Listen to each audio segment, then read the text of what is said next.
This portable monitor is free. Yes, it's free. Purchase any of these AOC OLED or mini LED monitors between July 5th and 31st and receive a free AOC 16T3E portable monitor worth $329. It has an IPS panel and a resolution of 1920 by 1080, and it even comes with a wall mount. Whether you are working on the go or working from home, the AOC 16T3E portable monitor is going to be your perfect companion. So what are you waiting for? Get yours at sgstore.aoc.com now.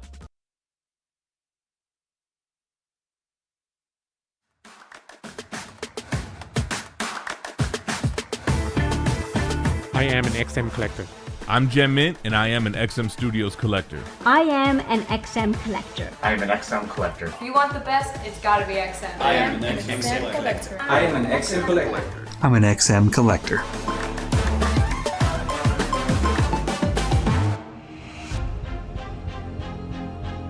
When we started XM Studios, our direction was to bring beautiful collectibles to the industry. Now, I'm bringing pop culture into collector lifestyle.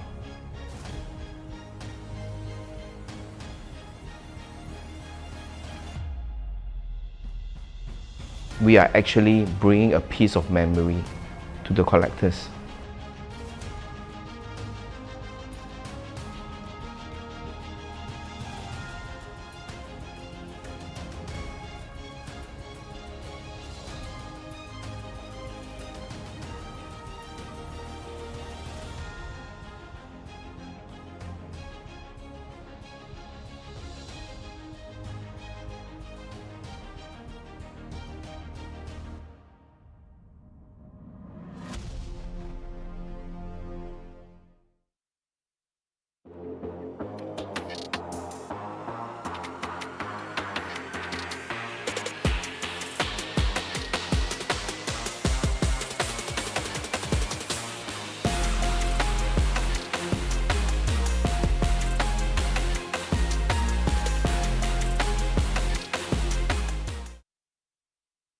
Hello guys and welcome to Campus Legends Season 6. I'm your caster Moman, and with me today is Deadeye, and we'll be doing MLBB for today. But before we run through the day's events, of course we would like to thank our fellow sponsors and our organizers, Arskoga and Esports Academy. Our presenting partner is NACADA, the National Council Against Drug Abuse. We're all wearing our anti-drug abuse pins, and of course, kids, if you're watching, don't do drugs.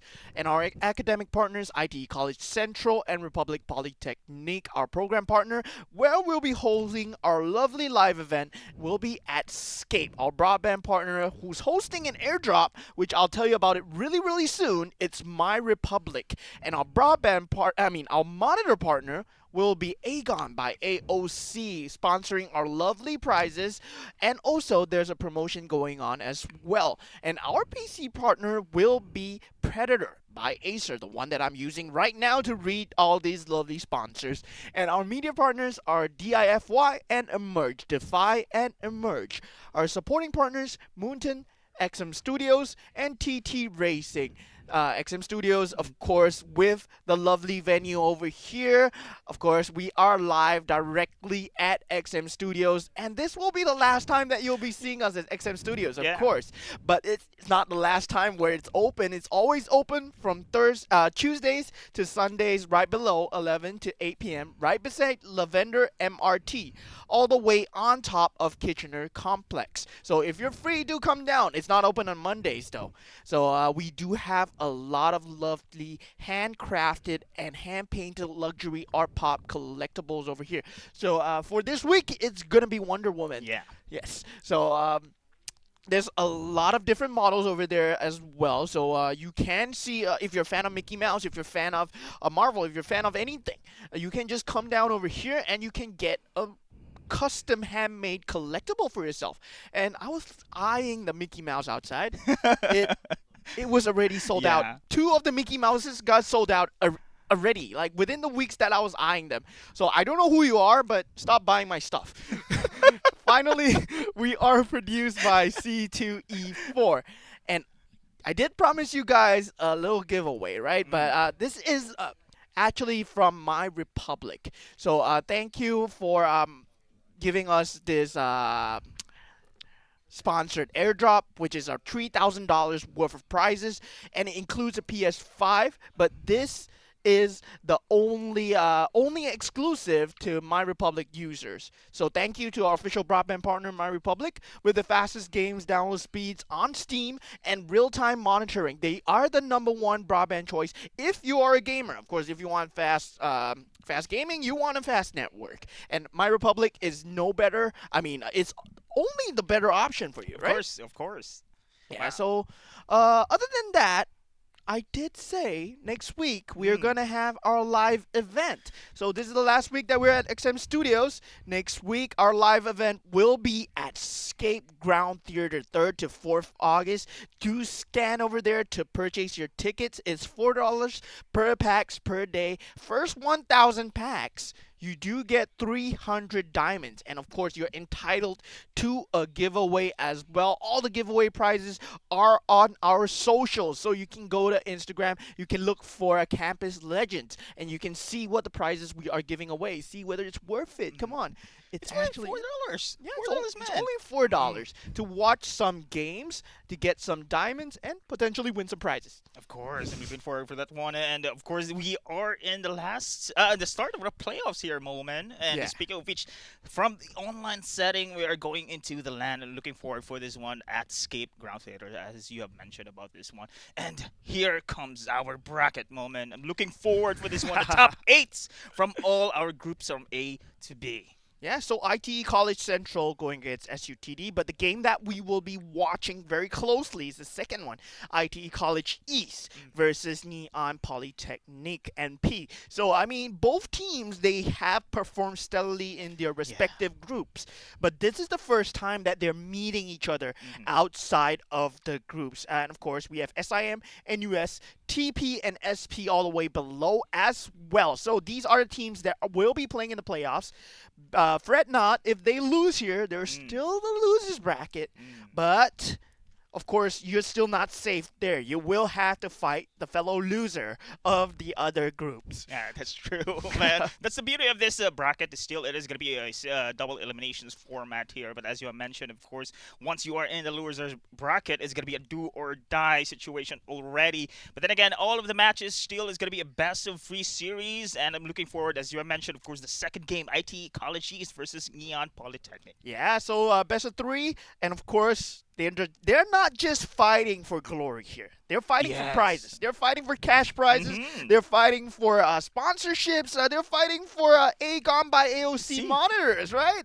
So for the third prize, we have $550 in cash and scholarships, and we have 5 Aegon by AOC 24 G4 monitors. This $1,745. The 70,000 is a bit too much, for MLBB. Yeah. So what do we have for the second prize? Of course, for the second prize, I believe it is going to be a $750 in cash and scholarship, 5 Aegon by AOC 24G2Z monitors, and that's a total of $2,545 in cash, scholarship, and prizes. And for our finals, the grand finals prize, it is going to be $1,200 in cash and scholarship, 5 Aegon by AOC 16G3 monitors, at a total of $3,195 in cash, scholarship, and prizes. And that is big, Moment. Yeah, that's huge. Like, imagine you're a student on a holiday. Exactly. It's your school holidays. You're just playing some MLBB.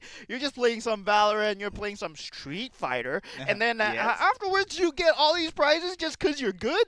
Ah, man. I wish back in my day we had this. Exactly. That's my point. From day one, I mentioned for this one, there's so many sponsors, so many prizes to vie for this one. And back in our days, it's just, the pride of being the top. Yeah, but now, it's like prize. what do you get? At most some bragging rights. Bragging rights. That's it. That's all. Yeah. But of course, we are gonna be streaming MLBB today. I believe the drafts are already up, so we will be looking at what these teams are banning out. So we were talking about the Zhu Sing just now, right? Yes. Like this it's a hero. It has to be banned, and it's Yeah. open right now. So I mean, knowing what ITE College East know against MP, they're banning out Ling, they're banning out Yep. Fanny, they're banning out all the deck picks that MP is gonna pull out, right? I mean, Vanguard deck, he's known for these assassin heroes, but from the side of MP, looks like they take out the Chip and the Charizla. Yeah. So this they're fearing the team fight. Correct. And speaking of which, it still opens for a Luya pick. So yeah, you have a okay. You've mentioned this one, two, three. And speaking of which, this is already a tournament lobby we're seeing here. So 10 bans. So Zushin is there. I'm not sure if Luya is gonna be banned as well in this situation. And first pick is gonna be on the side of Neon. If it's gonna be open, I think Luya is gonna be a pretty good pick here for the side of Neon. Yeah, Loi is extremely strong, very mobile with that diversion as well. So, I mean, there's a lot of premium picks still left over in the pool. I like, agree. if you think about it, Harith, Roger, all available. If you're okay, Loi Okay, does Loi is get in banned, there. but Faramis, Valentina still available as well. So there's a lot of openers here. If you want to open with a Nolan, you can still do it because Nolan is a really mobile and strong assassin as well. But they choose to go with the Ruby instead. Very flexible pick. I think Ruby is good, flexible as you have mentioned, can go to the EXP or Roam as well. But for me, it is a great counter here for the Edith pick as well for the side of ITE College East. Edith is very good currently right now. Great combo as you have mentioned here, the Roger as well. Now this pick will become a proactive team draft right now coming in from the side of ITE College East. They want to control the early domination here. And speaking of which, Roger, you need an aggressive support or roam in this matter. Yeah, but to go with what you said, like Roger, I think it's still versatile in a sense, right? True. The item builds, we've seen two different type of item builds. Like whether you go for the Holy Trinity, whether you go for the Windtalker Endless Battle build, there is still some form of versatility in the way that you build. But them going for the Matilda here, it hints that they are going very aggressive. So yeah, we're gonna see probably a Windtalker Endless Battle. Probably just stack up the damage as much as possible. You want to fight. Yep. And yeah, IT College's game plan looks like they just want to keep bringing the battle to NP. But how do they respond here? I mean, to Roger. I mean, responding against a Roger is pretty much staple in the gold lane where you want to choose a Harith, right? True. Actually, Harith is one of the heroes who can sustain his lane. As you mentioned, of course, the Zaman Force is there, the Shields is there. It's not going to be easy against a Harith to gank it in the early stage of the game. It's one of the other. Okay, the Edith is there. But in order to stop this Roger pick coming in from the side of IT College East, you need somehow a defensive maneuvers. And one of which, you have an Edith, great stun with the Earth Shatter here. And of course, you have a Valentina to go for the counters. You can steal, actually, Matilda's here skill set as well. You can steal Matilda's skill set. Okay. And then Wow, very aggressive. Very nice highlight though. Xavier would be a great pick for the potential Harith, but Vexana, Farsa, of course, extremely good picks as well. But there is a possibility of your ultimate getting stolen by the IWM, right? That's the thing. Same as Vexana, but of course, Vexana is here. You have incredible stun. Okay, I'm not sure about the far side. You have mentioned this one. You are stationary. It can be easily stolen here by the side of Valentina. I feel concerned for this Farsa pick. Damage is there, yes, but vulnerability, no defensive whatsoever. Kind of concerned for this pick. Yeah, I'm more curious to see what they use to jump the back lines. Because for MP, they currently have very beefy frontliners, very sustainable. They have the Ruby, they have the Edith, but they don't have any jump potential, right? They don't have any form of, you know, just backline infiltration heroes. And that's with the Hayabusa ban that you saw. So Ling taken out, Fanny taken out, Hayabusa taken out, Loi taken out. That's all your backline heroes to infiltrate. And I mean, there's still a lot of possibilities. You can still go with what I said, you can still go for the Nolan. You can still go Nolan for... is great. Yeah, you can still go for Nolan if you want to. But ITE College East, they have one more ban. Yeah, I agree. Nolan, they can ban Nolan, and I think Amon is pretty much open here. They can go for that one. Julian as well is pretty much open as well. You have those assassin, which can, as you have pointed out, the backline attack here. And okay, Harith has been banned, so they want to control. I think IT College East with these 3 picks alone, they have the early damage, they have the early domination potential as well, and this is one of their key victory conditions here. They just want to control the early game snowball from there. Yeah. And how would you stop that one? You've mentioned the assassin. So this is one of the prior picks, I think, for the side of Neon Polytechnic. Yeah, it either has to be assassin or they can go a front to back strategy, right? Okay. You play the tankier meta, the old meta. You're the tankier Fredrin, tankier Boxia, Barat, whatever, and then you pick a Moskov. You pick a Moskov to counter the Rogers movements as much as possible, try and pick off the Farsa, and that's a possibility where they can go for it. And the X-Borg ban, wow, they're really scared of the teamfight. MP, they're banning out all the teamfight heroes. I think X-Borg is a great ban here because X-Borg shines in countering the Edith as well as the Ruby when it comes to the EXP lane here. So I think this is a great ban for the side of Neon Polytechnic. But now I'm trying to see here. It is actually IT College East here. That's a great chess move there. Yeah. Actually, it's impressive. I'm actually trying to say that this Roger might be in the gold lane. So probably it's gonna be a Moscow Roger matchup here in the gold lane. And I think this Nolan pick is indeed a great steal. Yeah. Plus a great team composition as well. We can see in the IT College East. Yeah, they're banning and drafting pattern. They know what they're doing, but I mean, looking at MP, right? Who's going to the jungle? Okay, Who- yeah. I who think is this is going to the going to be the jungle? last pick here. Let's see. Yeah, they don't have a gold laner, and I think Arlot jungle? Well, most likely here. Yeah, it might be an Arlot jungle. But they need it. Okay, it's a Ruby gold lane. 2 fighters here. It's going to be a Roamer Edith here, but now I'm concerned for the late game here. Yeah, for the side.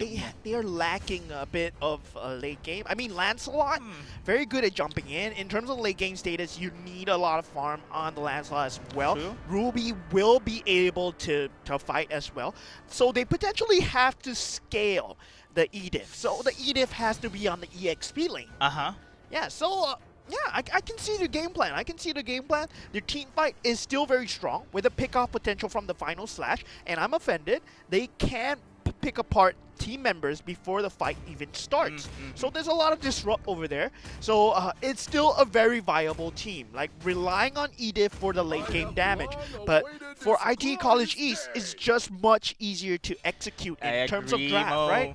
I agree, Mo, 100%. ID College East here is a pretty solid composition here. What I only concern for them is they do lack the stuns compared here for the side of Neon Polytechnic. There's so many skills there to go up against ID College East to stop them when it comes to their pickoffs. But then again, the late game prowess, I'm not sure how they be able to handle. You mentioned the Edith here. Probably can give a lot of damage soon, but compared to a Roger, I'm not sure though. Yeah, being compared to a Roger, it's gonna be hard. But as a Roger, you can't kill the Edith, right? Your target prioritization becomes on the Lancelot, which is hard to catch in the first place. So there's only the Lancelot or the Valentina, and who it's in the hands of Bucci. So in the hands of Bucci, you kind of expect some form of quality from Neon Polytechnic. But let's just see how Burn plays this Roger here, because it's gonna be a very, very hard target to get. Wow, 2 fighters in the side lane, so they want to actually just contain this lane here for the side of Neon Polytechnic. Let's see how Lancelot here, deck, will be able to go up ahead against Skywalker in his Nolan as well. And Bucci actually he is going to have a great role here in stopping Cheesecake, especially on his Matilda roaming here. Yeah, so you gotta stop the invasions coming out from the Matilda as much as possible, because it's a very, very aggressive roamer in terms of just getting so much space, right? The Lancelot in the early game, you can't do much against this invading Matilda in terms of the level 1, level 2. But once you reach level 4, that's when you have a bit of a power spike. But Nolan of course, is in terms of the farm, in terms of scaling, a lot better. So in terms of draft itself, I just gotta favor IT College East just way too much because they have so much team fight potential. True. They have like the front to end all covered. But Ruby and the Arlot, it's all about the final slash. It's all about the I'm offended. If they can't find their key targets, if they can play disrupt, that's where things are gonna get RE for ITE College East. And now we have it. Okay, I think that was a simple gank here on the bot side, but they are going to push it though. Deck and sooner or later trying to go for some poke, and both teams disengage for now. Yeah, both teams disengaged, looking like hints of a team fight going on in the bottom lane. But then, the turtle is all the way at the EXP lane.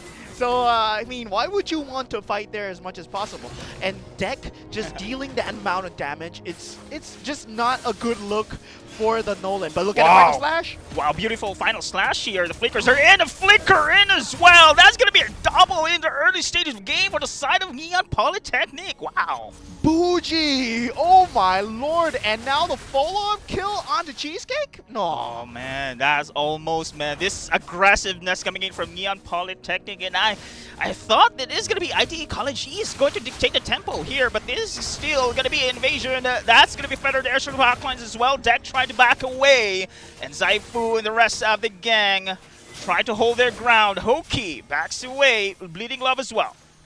Yeah, both teams finding the push and pull. Neon Polytechnic just slightly, ever so slightly ahead. But still, they have the late game priority, right?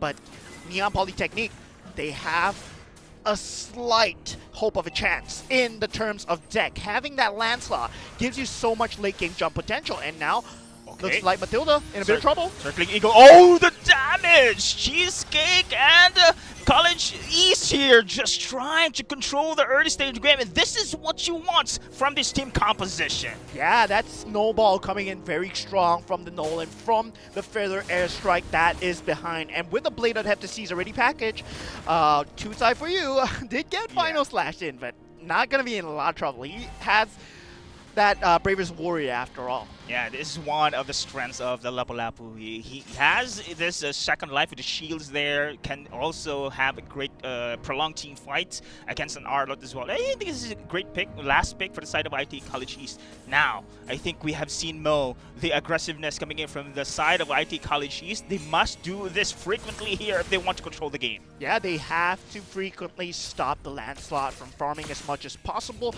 stop MP from getting in their game plan. They already had the first turtle, and now both teams are at equal net worth right now, just around 400 gold difference. So it does not matter too much in terms of item advantages. This next clash for the turtle will be very pivotal for MP to secure any form of footing. Wow, I love the positioning here coming in from Neon Polytechnic. It's still going to be Deck here, but that's going to be the engage here. Circling Eagle for the stun on 2. And the chase from Bleeding Love secures the kill. And Skywalker, the backlines though, going to go for a flanking maneuver. Bougie and the rest of the gang. That's going to be a caught off guard, a kill as well. Feathered Airstrike for the follow-up. And Bleeding Love just stacking all the damage. This is going to be now a re-engage. Bleeding Love on the front lines, going to go for the chase as well. Cheesecake will fall. This is Neon Polytechnic secures kills, and we're taking a win in the team fight as well. Yeah, this is MP's game plan right here, right? Going for these sustained team fights. They have the Arlot, they have the Ruby. They excel in this kind of sustained team fights. If you cannot burst them with a Feather Airstrike, if you cannot take them out during the first few stages, they are going to beat you down. Yeah, that's correct, man. The sustain is the key as well. So many fighters here, and just I thought it is going to be Hoki on the roaming edit here, so I'm not sure if it can scale as we expected to carry the game the later stages, but those are Earth Shatters, just a lifesaver, man. And now Skywalker in a bit of trouble. Wow, that's a kill again. Now this is going to be a great advantage here for the side of Neon Polytechnic. 4 versus 5 situation. Bougie goes for the poke. Zaifu and the rest of Cheesecake as well going to back away for now. Yeah, and a War Axe already picked up from Deck right now. He will be reaching his power spike, but whether or not they can get the farm on the burn right now, on Roger, because Roger, he has not joined the team fight as of yet. When Roger reaches his power spike, that's going to be when it matters. Tutsai for you in a bit of trouble, but he is a Lapu Lapu after all. Oh, but hold that thought, guys. This is Burn trying to back away with a Lycan form, trying to go for the pounce here, and Buji is there as well as sooner or later. Sustained team fight once again. Great advantage here for Neon Polytechnic. You cannot escape from the hands of sooner or later. Another kill. Oh, the final slash to top it up. Another kill, another win for Neon Polytechnic. Yeah, Neon Polytechnic just having a whale of a game so far. Kaze Skywalker in slight bit of a tiffle. Bleeding Love does not have the final slash. Luckily, just uses it on Tutsai for you just now. And now the Feather Airstrike counter engaged though. Bleeding Love goes down. Wow, that's a great burst. Now this is going to be now the start once again. Hoki with a clutch CC. Burn here. And Zaifu joining in the team fight. Flickers in. Stuns on 2. That's a great re-engage for IT College East. Yeah, IT College East know what's up. They know when to fight. With Burn going down, now he is back up. And having that farm, having that slight snowball is what IT College East they need, because they have the later game status, right? If you think about having the late game damage, having that gold laner, they have the form of damage in form of Burn, in form of the Feather Airstrike. And now, sooner or later, I mean, he's not going to be in a lot of trouble. He's a Ruby after all. Yeah, that's true. And now this is going to be a disengage here for the side of Cheesecake. I thought that they are going to push it through, but no. On the bot side, though, that's going to be a 1v1 between 2 assassins, 2 cores, and it is going to be Deck secures the kill there. Yeah, not a good look on this Nolan. Not able to burst anyone down as of the moment. Still 2 to 4. Wow. Oh, nice final slash, though. Wow, Zaifu once again with a great re-engage. Oh, Bleeding Love pushes through. The Feathered Airstrike is there. Oh, that's a way far. Like a Wolf Pound. Still trying to back away. The Guiding Wind save. My goodness, that was a clutch. But Deck tried to still go for the chase. They need that kill, and they managed to do so. Neon Polytechnic again rises into occasion. And Zaifu Skywalker defends the middle turret. Yeah, and that's just Deck going in super deep. Not getting the kill on Burn, but did get the consolation kill on the Farsa. And now the purple buffalo. Oh my goodness. This is just too much crowd control indeed. And managed to steal the purple buff as well. Yeah, that's a lot of team fight potential coming in for MP. They've reached critical mass. They've got the Hunter Strike, the War Axe already up on the Ruby.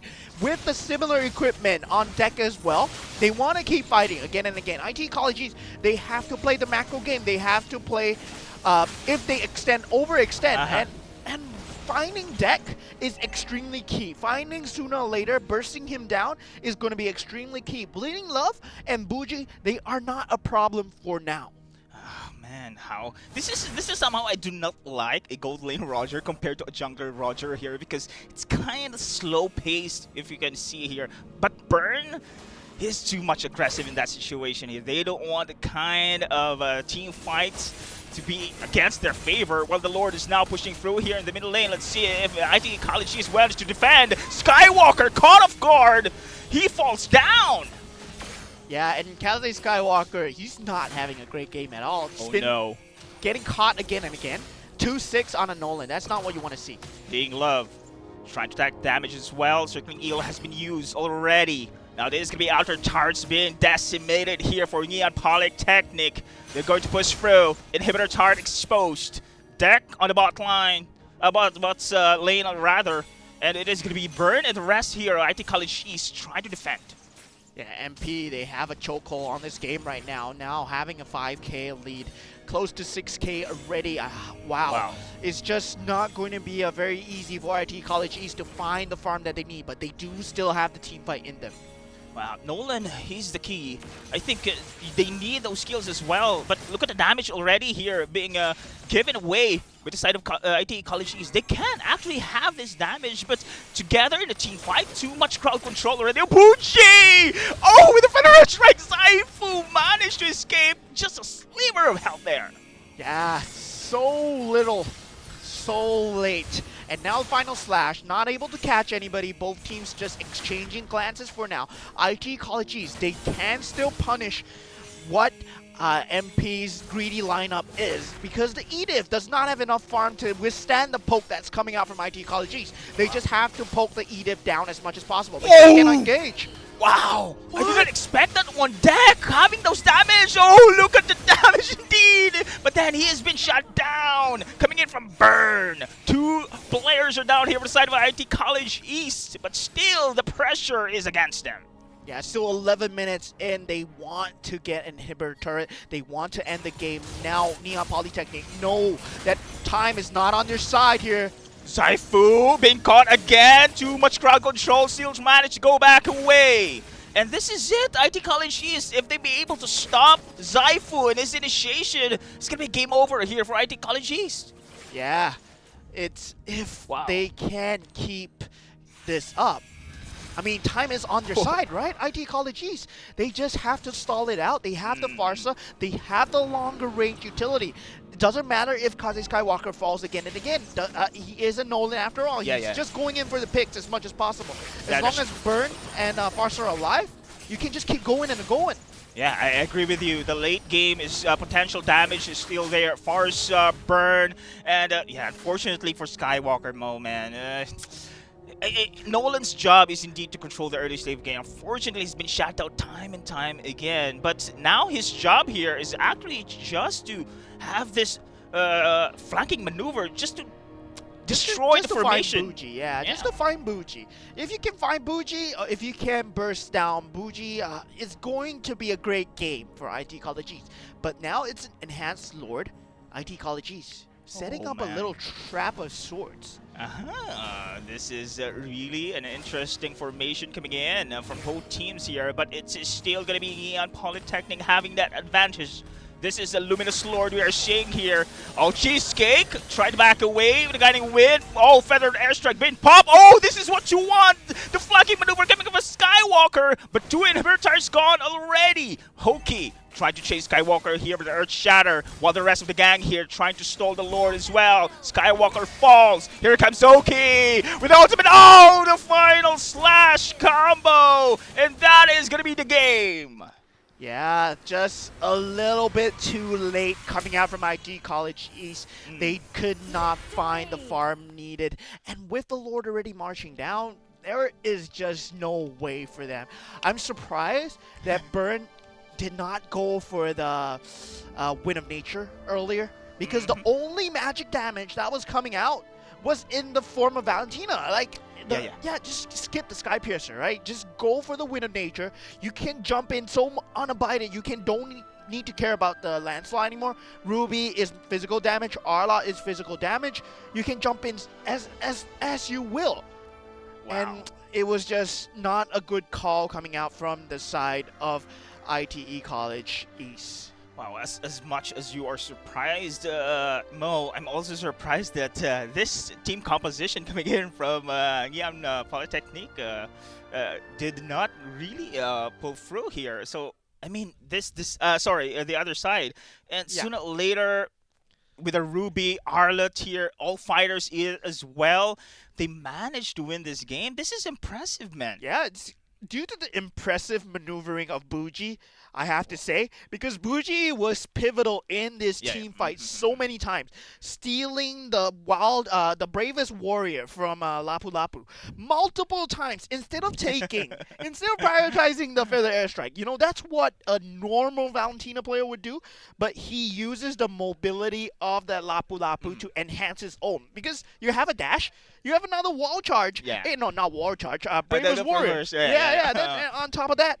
On top of that, stacking damage and soaking damage for his team at the same time. True. So it's very well done from Buji to make his lineup work. And that Lapu Lapu pick ended up just biting them where it hurts. Yeah, I am also looking forward for a jungler Roger at the time here. The Nolan really did not work, unfortunately for them. But for me, in Campus Legends, as far as I've casted the games, there's a low win rate for a gold lane Roger compared to a jungler. Yeah, but it's all falls down to itemization. I feel that the people that choose the Roger, they don't know how to just adapt along with the situation. But it's all right. It's all right. Yeah, it's it's just all right. game one. You just have to mental reset. But before that, a slight mental reset for you guys. We have a slight promotion going on. If you look at the chairs that we're sitting on, so for Deadeye, he himself is sitting on a TT Racing bunny chair, and I'm sitting on a cat chair, same as yesterday. So, there is a slight promotion going down right now. So if you look down below us, you can see that we have a $15 off with a minimum spend of $100 at ttracing.co for Singapore, and for Malaysia, of course, in your respective currency and so on and so forth. Just go on to ttracing.co to get your exclusive promotions. And of course, for our next running promotions, we have our AOC peripherals promotions as well. So for 15% off all peripherals with the code below, and for all monitors, 10% off. sgstore@aoc.com. For those interested, just go on and scan the codes. But the draft is happening right now, so we'll be heading on into the draft. Let's go, guys. This is it. Now the door-die situation for the side of ITE College East here. So, but anyway, again, double elimination formats. But this is you want the top spot, man. So this is a chance for ITE College East to bounce back in this situation. But Ngee Ann Polytechnic, the way they managed to execute the draft is impressive for me. And I mean, in terms of just players alone, IT College East, Yes. they are I mean NP, they are very, very stacked. So they have Buji. they have Buji, who is an MPL player. I mean, they have Deck, who is from Team Vanguard, also an MPL player. So, and on that side of IT College East, they have Burn as well. So both sides, there's equal forces to deal with. But it just feels like MP, they've been working way much more together as a team. Yeah, I agree. Their execution only shows that. It is impressive already. Too many fighters. This is one of the games mode that I've seen rarely to have that composition. No marksman, all fighters there, and I did expect that it was an Edith gold lane in that situation, an Arlott roam, but it's actually a switch. Yeah. It is an Arlott in the gold lane. Wow. It was a Ruby in the gold lane. Sorry. Ruby in the gold lane. Because you want that kind of sustainability versus that Roger. You just want to hold the lane as much as possible. You know you're gonna lose the lane. You don't have the Harif already. But now the Harif and the Roger both banned out. This is not going towards the same ban, because in the previous game, right, IT College East, they looked like they were trying to target out Deck as much as possible, and Deck just showed them like, yeah, you can ban me as much as possible. There's still Lancelot, there's still Nolan, there's still much more abilities. So much more heroes to play for him. Let's see. Well, here in our first phase of the bans, no Zushin ban right now. I think this is IT College East. They can wait for this one because they have the first priority in the situation. If Ngee Ann Polytechnic will give it away, I'm not sure. But I do recommend IT College East going to go for the Zushin. Yeah, so it's gonna be Zushin ban. Come on, you have to ban this out. Or are we gonna see how dominant or how OP this hero is in the mid lane? This hero is currently just not balanced right now. Indeed, I just feel that if you're a mid lane, if you're a mage player, you know how to play Zushin. It's not okay. Let's see. I'm not sure, but IT College East has the chance here to pick Zushin. Pick it, man. Pick it. Let us see the power of this hero. And yes, speaking of which, I've seen how Zushin really controls the mid lane here. Not enough damage here. Okay, they're going to go Ruby instead. Not enough damage, but the crowd control, man, is just very annoying. Yeah, you know what I mean? It's just extremely irritating to deal with. But you need to have multiple people to be able to jump the back lines. That's true. And if you're gonna take a traditional team fight, right, Zushin just destroys it. But if you can find alternative way of team fighting, like for example, if you have 3 backlane jumpers, 2 backlane jumpers, then yes, the Zushin will get destroyed. Thank you. Thank you. Thank you, Ngee Ann Polytechnic. So, okay, this is very strong already. Now, again, the crowd control is in favor here for Ngee Ann Polytechnic. Mid bully, eat it as well. Is a great bully here. So I'm not sure, but I think an assassin jungler will be potential pick here for the side of Nyan Polytechnic, and they can manage to control the early stages of the game as well. Yeah, I don't really like the Valentina pick versus a Tusin. Yeah, you can't really steal anything, right? Like you can't really steal anything. So Valentina, you're gonna have a hard time to look for an IMU unit. But if let's say Cho manages to find a good pick, it's gonna be a good pick. But very surprising, right? Coming in from MP, if they want to go for an Novaria, but they do go for the Moskov. So they have a lot of traditional team fight. Yep. Yeah, you talk about the front to back, you have the Moskov, right? The Mage is the Disrupt. The frontliner, you have the Edith. So their core structure is all there. MP just now looking to sweep. I feel it's gonna be a 2-0. Somehow I feel you gave away the Tsusin to Bougie, and now you pick a Cho to counter him. Come on, man. ITE Colleges, you gotta buck up your drafting. True. I think they can go for the Purifier here, especially for the side of Sushin, and can just counter this Cho kick the back lines. But anyway, here, Moskov right now been picked. I think this is very strong picks already for the side of Nyan Polytechnic. But on the other side, yeah, Valentina. I think they just picked this Valentina because they just don't want this game to be somehow flexible on their side. Yeah. Whatever picks this Nyan will give us, at least this Valentina can have this ultimate as well. But let's see. Yeah, so for MP, I mean, they have to ban out all these team fight disrupt as much as possible. They want a clean team fight, right? You don't want to get disrupted by. There's already an I'm offended already. There's already a Way of the Dragon. You don't want to give them an extra final slash. Of course, the penalty zone being taken out from the Terizla as well. So the potential last ban, I mean, there's more disrupt to think about. Where you have the Lapu Lapu, you can ban that out as well. You want to ban out the Yuzong, the extended team fight. That's going to be a potential problem from MP as well, because he is much more sustained than the Tsusin. But the Tsusin can throw him away too. So there's a 50-50. Yeah. I think for now, I love to have a Martis Angela here for the side of ITA Colleges. At least in the early stage of game, they can have a brawl against Nyan Polytechnic. Somehow I can see that the crowd controls are there for the side of Nyan, but depends on the assassin pick here. Let's see. Okay, I think Lancelot is pretty much open still here in this match. Nyan Polytechnic can choose that one if they want to. And IT College East here, they lack the damage here on the side. Yeah, IT College East, they have to go for a traditional hard carry marksman against the Moskov, right? So you're looking at something like the likes of a carry. You're looking like something like the likes of a Claude. If you're going for something non-traditional, it's not going to work because you don't have the scalability in the late game, if you think about it, because Moskov is going to outscale any non-traditional marksman. Yeah, so it's going to be a very hard fight unless you want to fight them early game. So IT College East, you want to take out as much team fight as possible. So Alpha, okay, gonna be their choice because Deck is known for playing Alpha as well. But here we go. You leave the Fanny. So Deck playing the Fanny.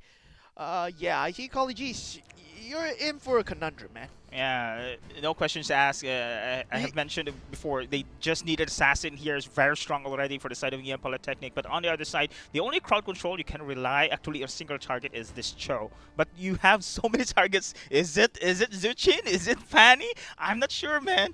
But anyway, I think College East, okay, at least they have the mobility here. They can go for the Yuzhong team fight as well to follow it up. But yeah, now I agree with you. I think marksman. Yeah, they have to go for a very traditional marksman. There's carry, there's Claude, there's I mean, if you want to go for Bruno, that's fine too. But a Tyroff. Okay. Okay. A Julian. Okay. Go for a Julian here instead. Burst damage. But I think this is gonna be the Cho's job here to stop this Fanny, man. This Fanny will be uncontrollable later on if you cannot stop this guy. Yeah, Julian, I mean, potential control right there if you go for the 2-1-3 combo. Yeah, the knockup is going to be a very good combo breaker. And having that Ruby, once again, on that gold lane. I think it's not the same when it's you're versus a traditional marksman as a Ruby, right? Because you're unable to stop the snowball. You're unable to stop a farm.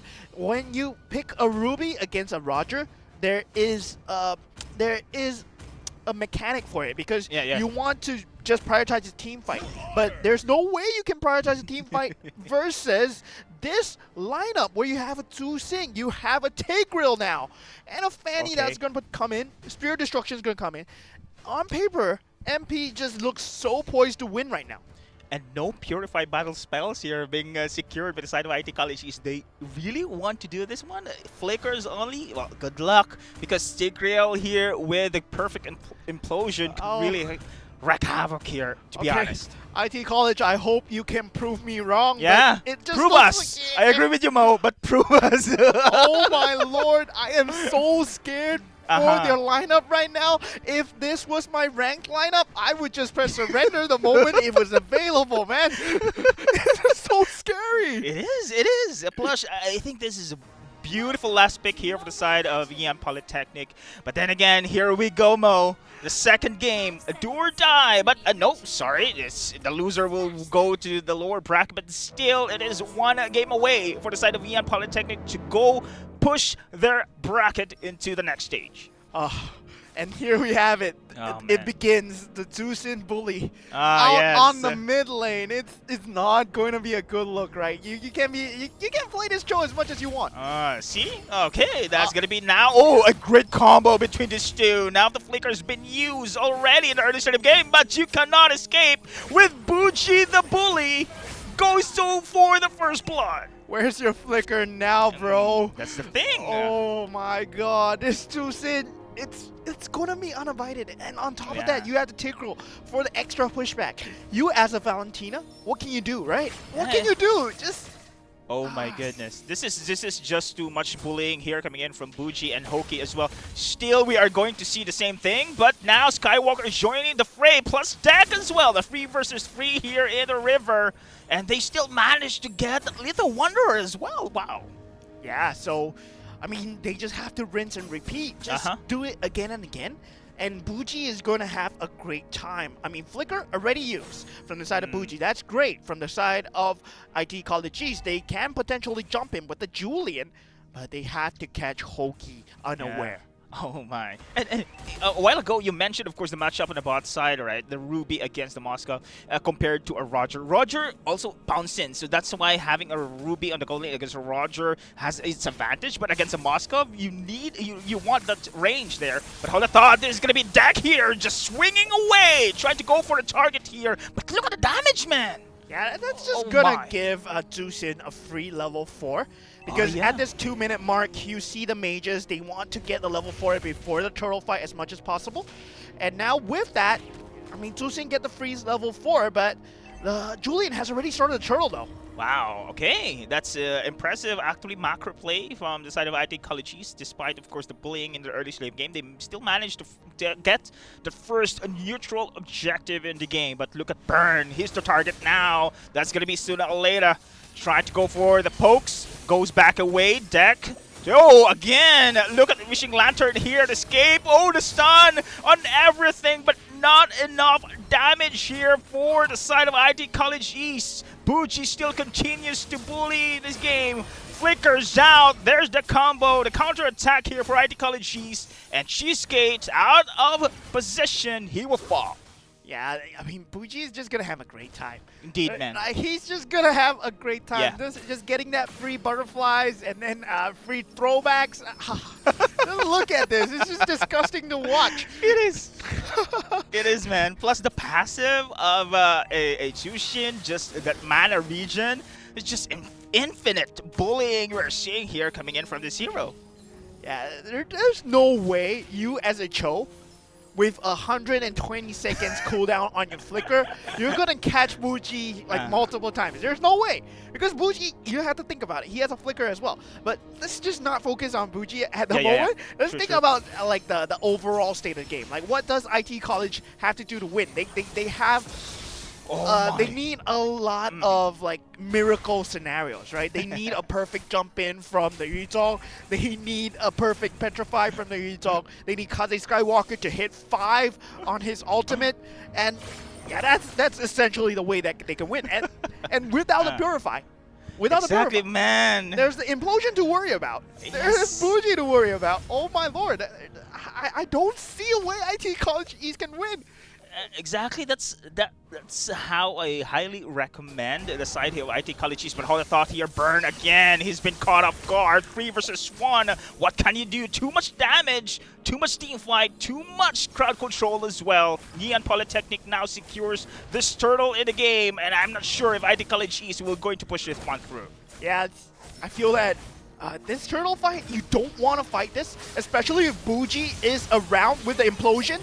Oh, kick. Cheesecake trying to go for it. Oh, but Bleeding Love in a clutch ultimate there, and they are scattered. IT College East. And there is going to be Karma, however, gets the kill. Hoki has been grabbed there with I Am Offended. Burn flickers in, takes deck at last. But Buji, once again, secures the kill of his own. Karma is there to go for the chase. Hoki provided the space. Another crowd control, another knock-up, and another double kill. It is going to be Neon Polytechnic still managed to win the team fight. If you can't catch Buji, you're gonna lose. You can kill Deck as much as you want, you can kill Hoki, you can kill Bleeding Love as much as you want, but as long as Buji is able to just rain those lanterns down, there's nothing you can do. You mentioned, Mo, that we are not going to focus Buji, but we cannot, man. The game just surrounds on this hero, man, on this player. It was so simple, right? Yeah. Just ban the Tusing or pick it. Nah. IT Colleges, you had one job, and you chose the Ruby. And now there's going to be a Spear of Destruction being used here, knock up, and Skywalker cannot even going for the retry. And now Cheesecake trying to back away, Burn as well, maybe target here cannot escape. And Buji and the rest of Neon Polytechnic just whipping through and winning a team fight. 3K advantage, Golden Staff picked up on the Moskov, no late my. game. Come on, man. This is just too much already. Layers after layers. You cannot move from the side of Neon Polytechnic. We can see IT College is doing their thing, but there's no counterplay. This is cyberbullying at its finest, right? Like, MP, you're just showing like what a good draft looks like, and this is what happens when you give away too soon. Okay, that's too much resources for a single kill. That's gonna be Bleeding Love will fall, but you can see there that it needs 3 people to go for the takeoff. Yeah, and Bleeding Love was not the target that they wanted, right? They wanted Buji, but Buji has the flicker available. And Deck is just finding free kills again and again on his Fanny, just playing Disrupt again and again. And on top of that, you have the Moskov just farming in the backline. Correct. IT Call G's, they have to just group up, hope for the perfect team fight, and that's the only thing they can bank on. They have to hit the perfect petrify. But man, I see what you did there, man. I see what you did there, but okay, back to the game here. But this is just too much already. Oh, look at this one. Deck right now going to go for the kill, but Skywalker is there to go for the counter of his own. But this macro play as well for the side of Neon Polytechnic, there are so many mobilities to come up with. You have the Spirit of Destruction just in case you go for the team fight. Plus, you have here the Fanny as well with the cables. It's easy for them to initiate team fights. Yeah, you see the way MP are playing. They're using Deck to take away the catch ability of IT College East. Yeah, you go for the trades as much as you want. As long as it's a 1-for-1, you don't have a catch for Buji. You don't have a catch for Moskov. You can't catch everybody. And on top of that, we have Hoki always protecting. And now we have the Way of the Dragon. Okay, that's going to be isolation play here. The Flicker has been used. Bleeding Love still managed to survive. The Black Dragon form trying to go for the crash in the team formation. Implosion used. The stun is up. And the kill for Burn.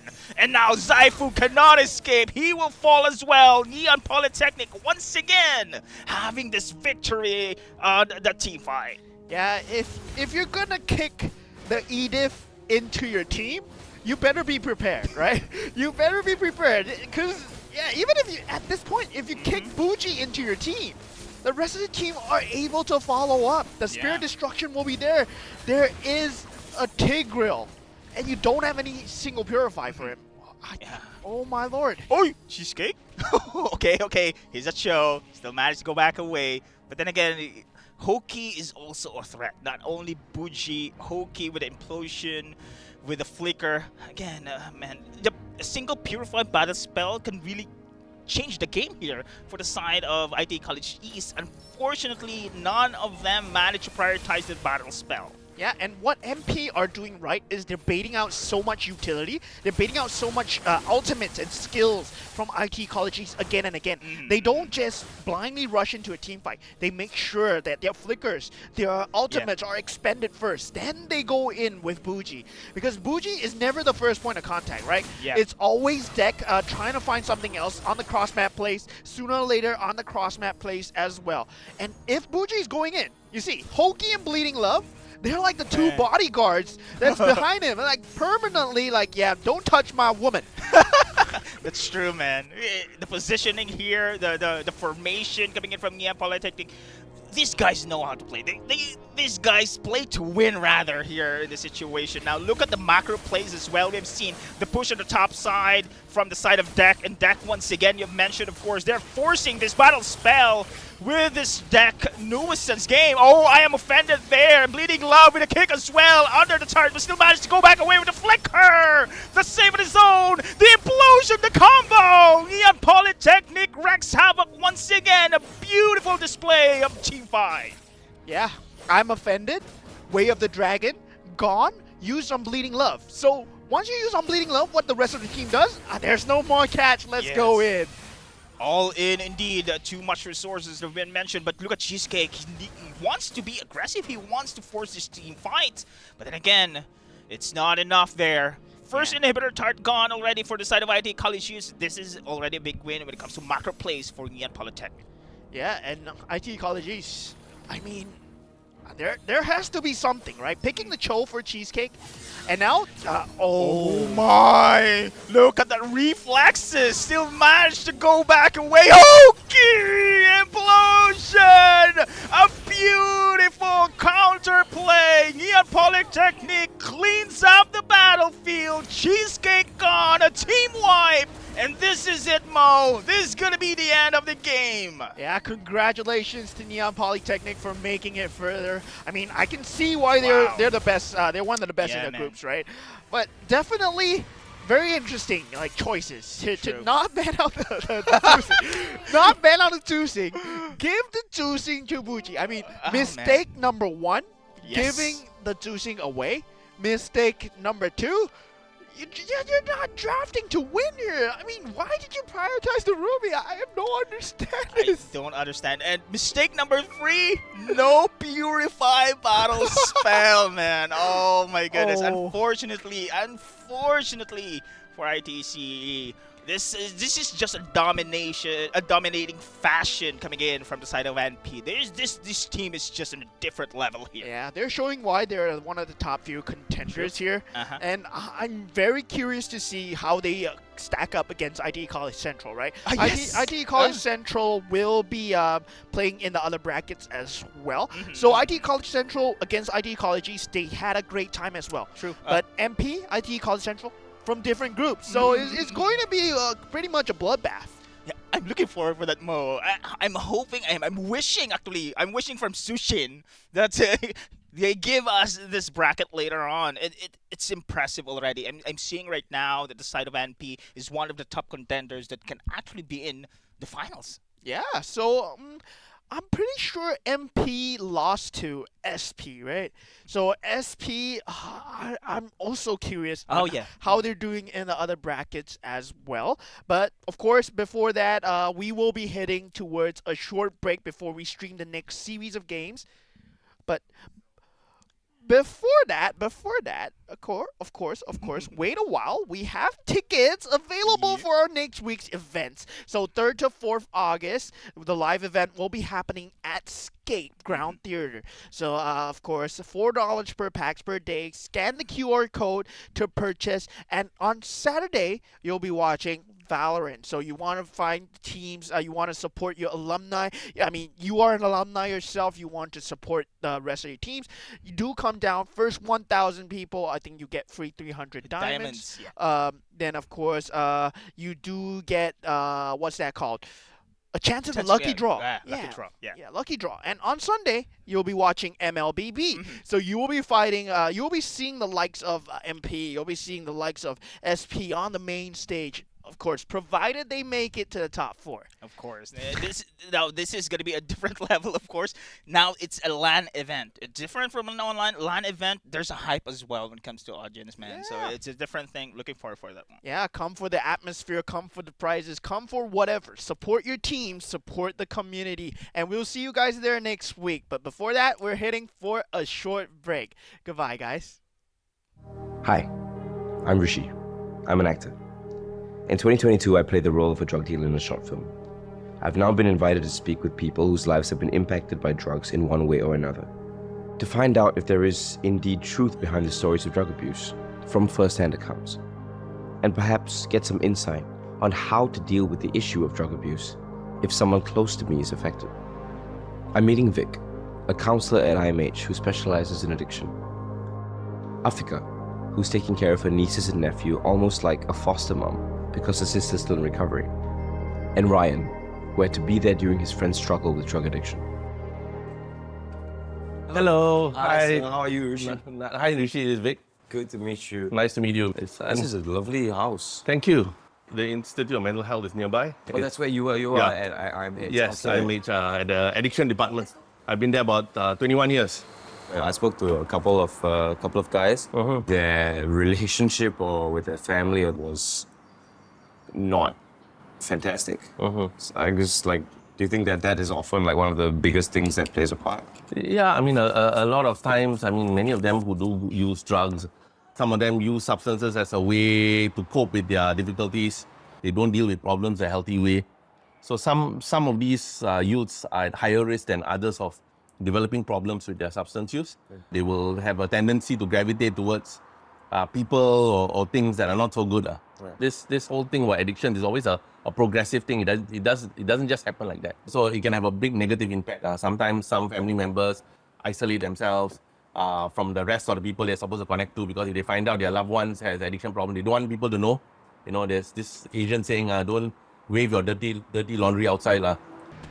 So I have one older sister and one older brother. But your sister is... Currently now she's in the halfway house. Okay. Yeah. Still doing her, I think, time there. Then her kids are with me. Okay. I've been like taking up her role as a mother as early as when I was 14 years old. Yeah, because I even tell her off saying that you don't have to care about me, you don't have to care about this family, but you have to care about the kids.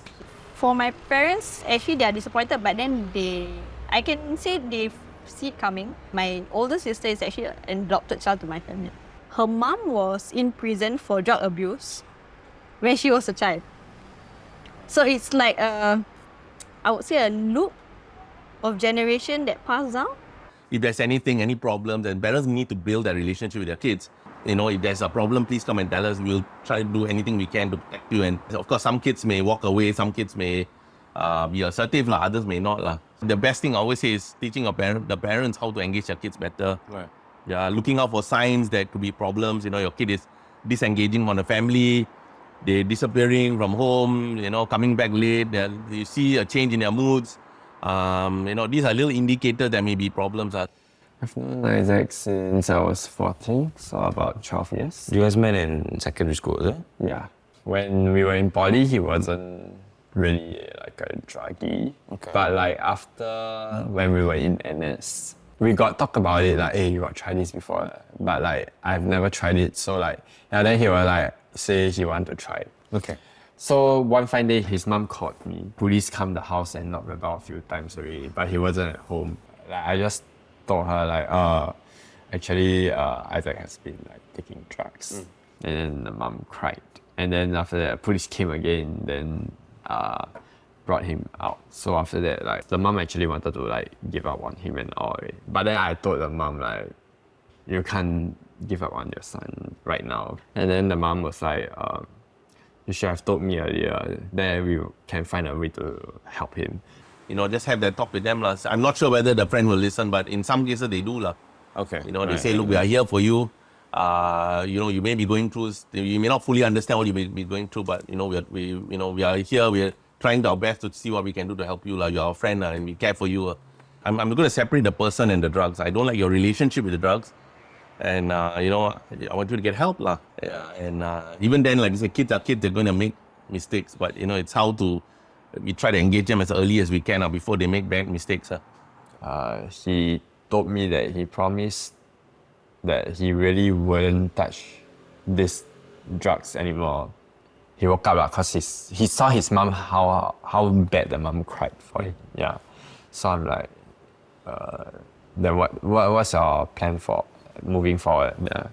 I think he's very blessed to have his family to be very supportive.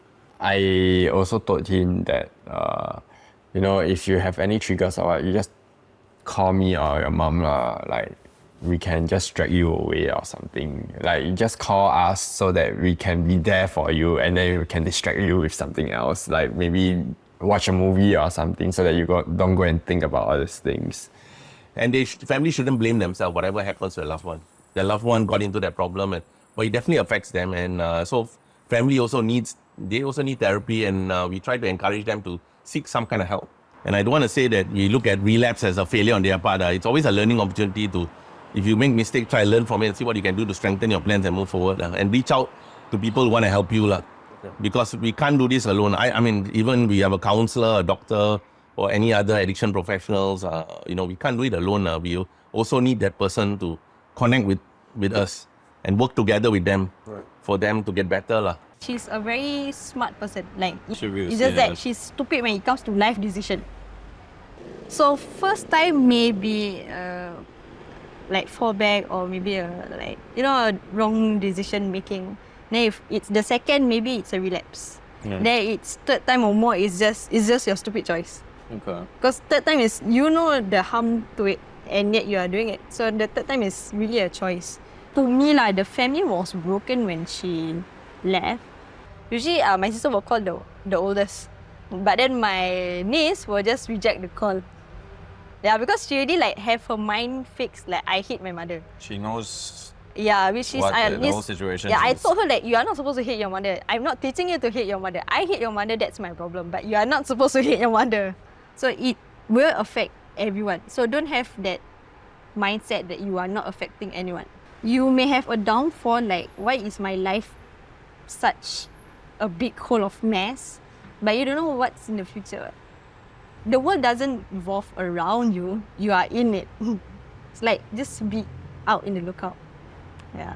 Yes, our services develop, our structure develop. We can keep more and more youth safe. We can help more and more people with addiction-related issues. We can try to break that stigma that's associated with addictions. You know, they always have sayings like, a leper cannot change his spots. They'll always be like this. But I have this corny thing, I say, a leper can change its spot. It can choose to do something different against its nature, even though it's not easy.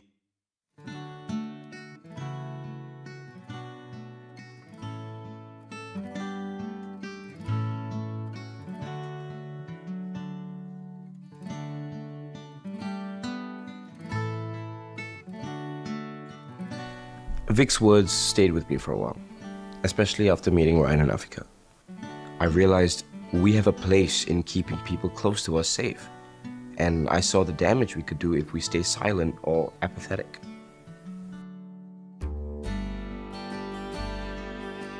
It makes me reflect on how even I have a part to play in my own environment. What I think and say matters. It's been a privilege meeting these people. Their stories are relevant, especially to young people, like me.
This portable monitor is free. Yes, it's free. Purchase any of these AOC OLED or mini LED monitors between July 5th and 31st and receive a free AOC 16T3E portable monitor worth $329. It has an IPS panel and a resolution of 1920 by 1080, and it even comes with a wall mount. Whether you are working on the go or working from home, the AOC 16T3E portable monitor is going to be your perfect companion. So what are you waiting for? Get yours at sgstore.aoc.com now.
I am an XM collector.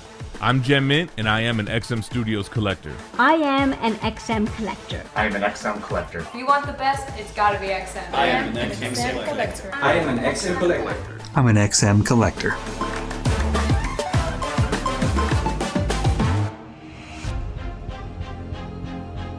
When we started XM Studios, our direction was to bring beautiful collectibles to the industry.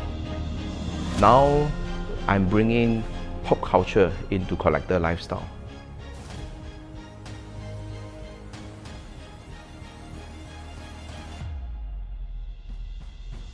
We are actually bringing a piece of memory to the collectors.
Okay, guys, welcome back to Campus Legends Season 6. I'm your caster, Moman, and with me is Deadeye. We'll be bringing you guys today's MLBB coverage. So right now, we already had the previous game go through, right? We had, what was it again? MP versus IT College East. MP, of course, made it further in the brackets. They will be going up against ITE College Central.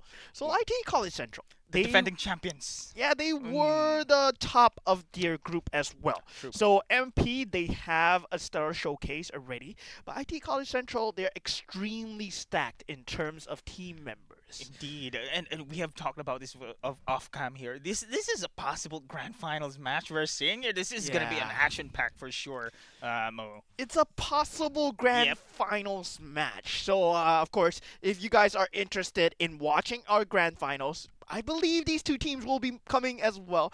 Our live event will be happening on the 3rd and 4th August, which is next week, Saturday and Sunday, happening at Scape. So the tickets are $4 per packs. As you see on the screen right now, you can scan to purchase the QR code. You can scan the QR code to purchase the tickets as well. And with the tickets, it comes with a lucky draw chance. Of course, you get 300 diamonds for the first few people as well. Then on Saturday, I believe it's Valorant. Yeah. On 4th Sunday, it will be MLBB. So choose your days wisely. If you are a fan of both like me, come down on both days. I'll probably see you there.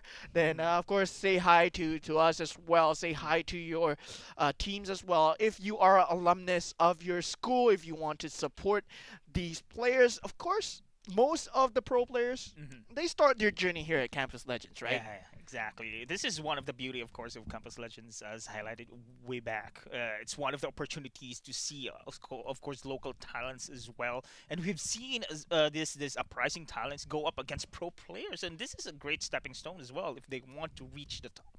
Yeah, so, I mean, given the fact that we have like so many students playing.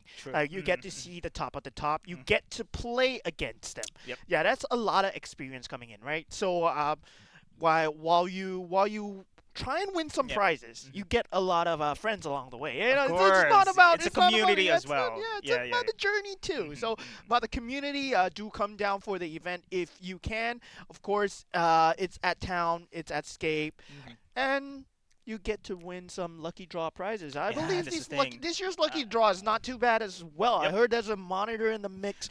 There's a lot of gaming peripherals as well. So, of course, if you are an avid gamer or if your children or you are becoming an aspiring gamer after watching Campus Legends, you can come down as well. You can potentially win some stuff. Yeah.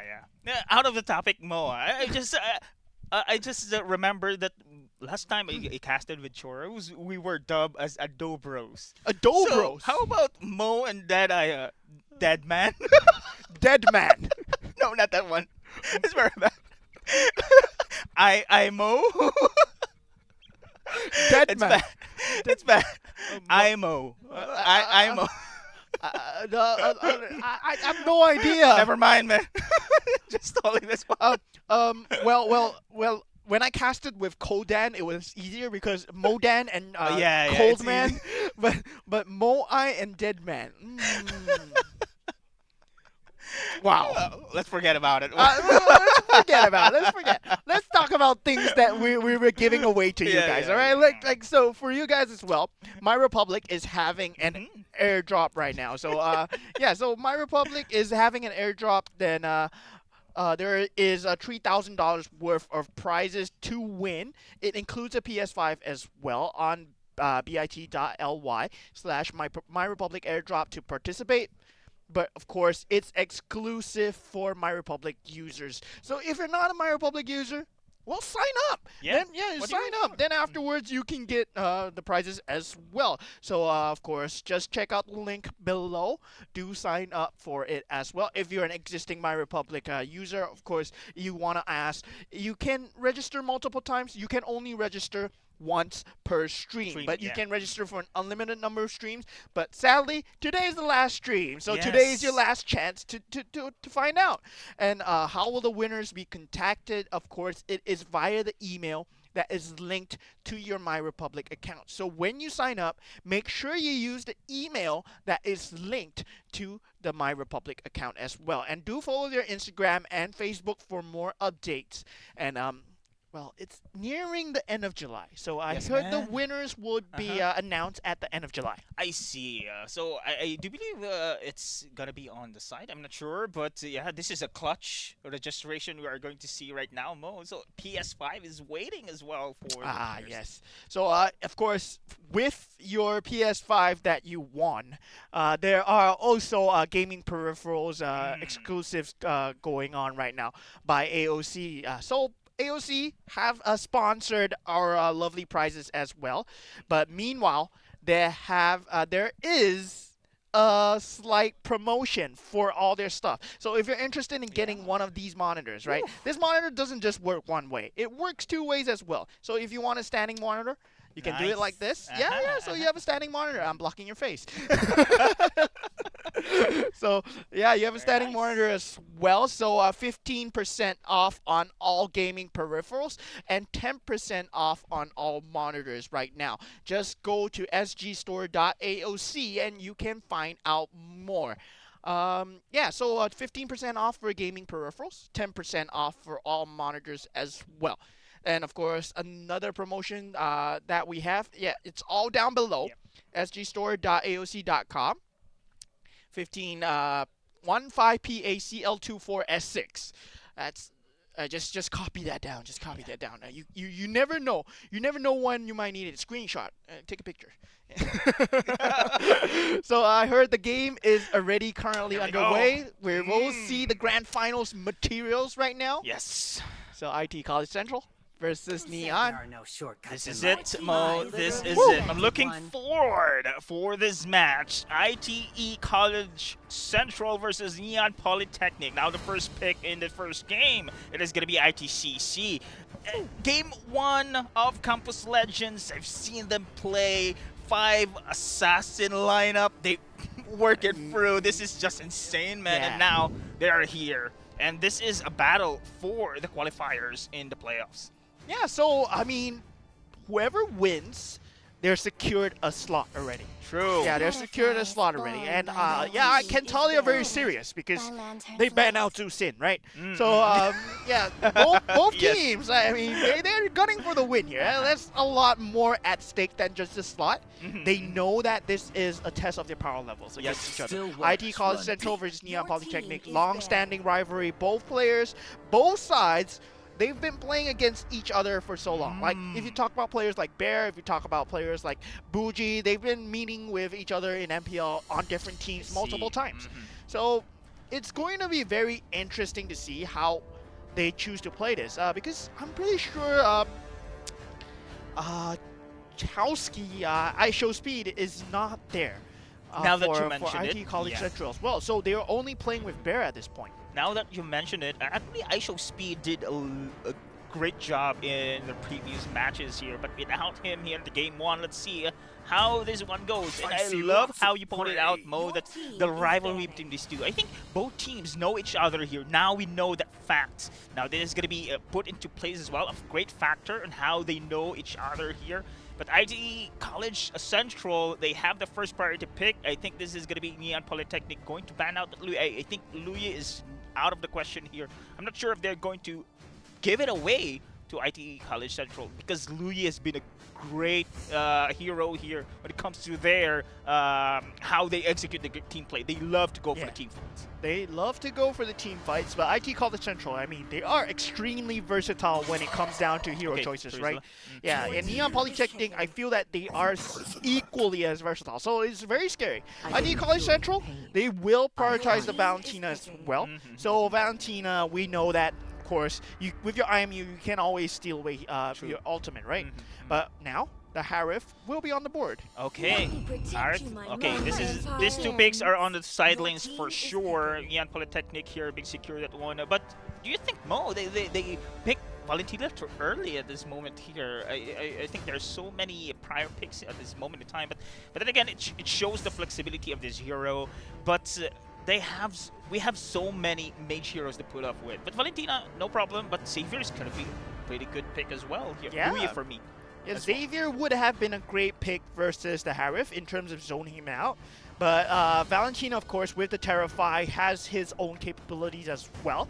So, I mean, it has a lot of potential to block away picks that Neon Polytechnic are doing. So, IT College Central, I mean, their draft game seems pretty good as well.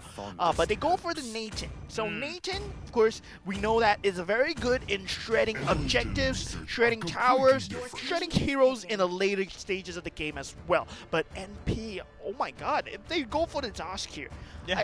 I feel that Zosk is, okay, a bit of a mobility issue, right? But still, it's up and coming in one of the metas right now. I've seen RL19 pick it in the previous game, and US, they've been consistently picking Zosk, and it feels like Zosk is making a comeback into the game. True, because of the latest buff coming in from his alien, little aliens there. It's easy to bully the consistent attack damage is there for the side of the Zax here. Okay, Zask been picked already, but as you can see right now, NP loves to have a front line attack for sure.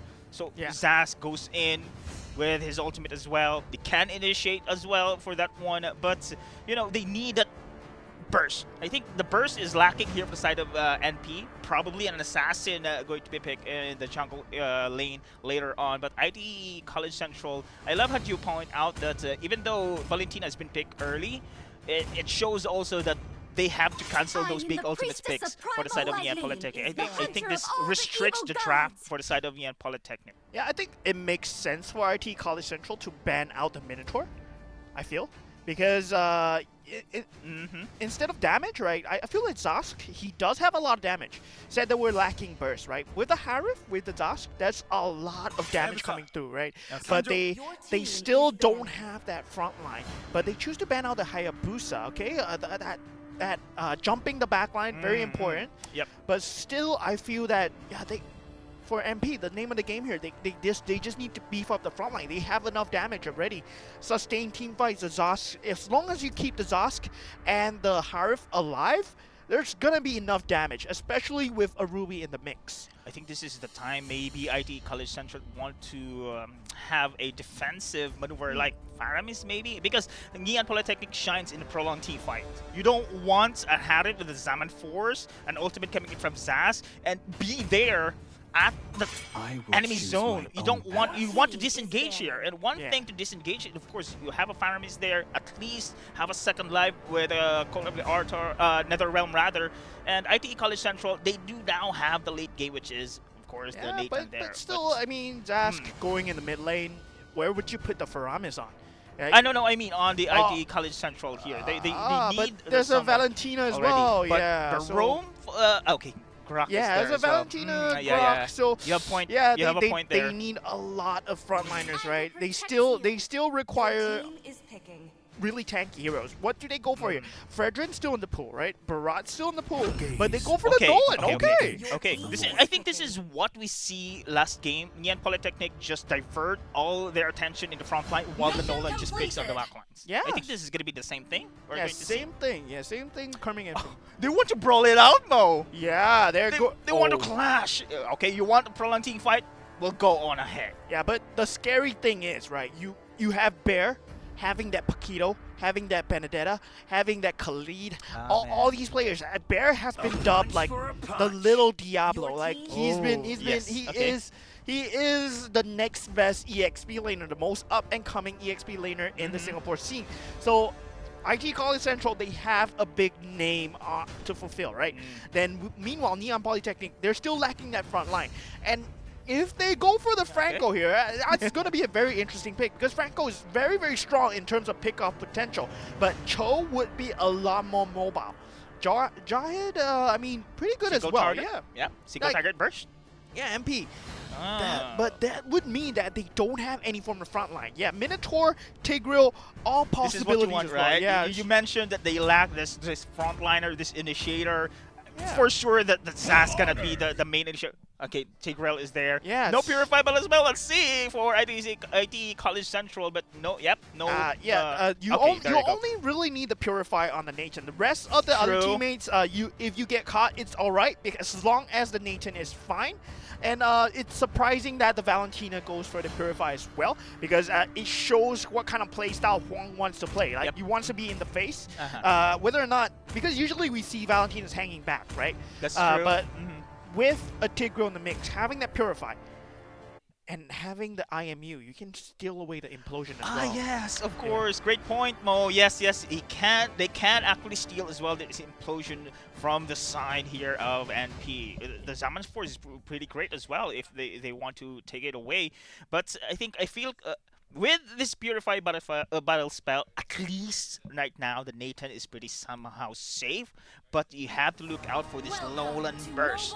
You have to look out for this deck going to the backlines, target here either Civil or Wang on this backline of the side here. Yeah, so for Neon Polytechnic, the name of the game is pick off jumps as much as possible. The only form of team fight that they have is this implosion. So whether or not IT College Central, they can get the counter engage with the Valentina, with the Paquito. But we know Bear, right? Bear on that Paquito, he is known for being that macro Paquito, known for just spoiling your towers, making sure the farm is always up, and then comes into the team fight when he needs it most. And I think the lane that we are going to look out for is the EXP lane. Bear with his Paquito. This is just offense versus defense right now here. Ruby against Paquito. But meanwhile, okay.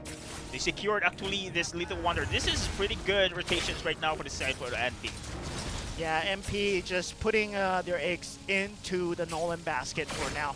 Securing an early game for Deck would mean that he can snowball earlier, but you see Freya already trying to form some form of invade. I think they are just waiting for their rotations right now. The wall is up. At least Danny right now, ITCC rather, knows the formation, knows where NP is going in the land of Dawn. 3v3 in the middle lane. I think Danny trying to go for initiation here. Okay. Yeah.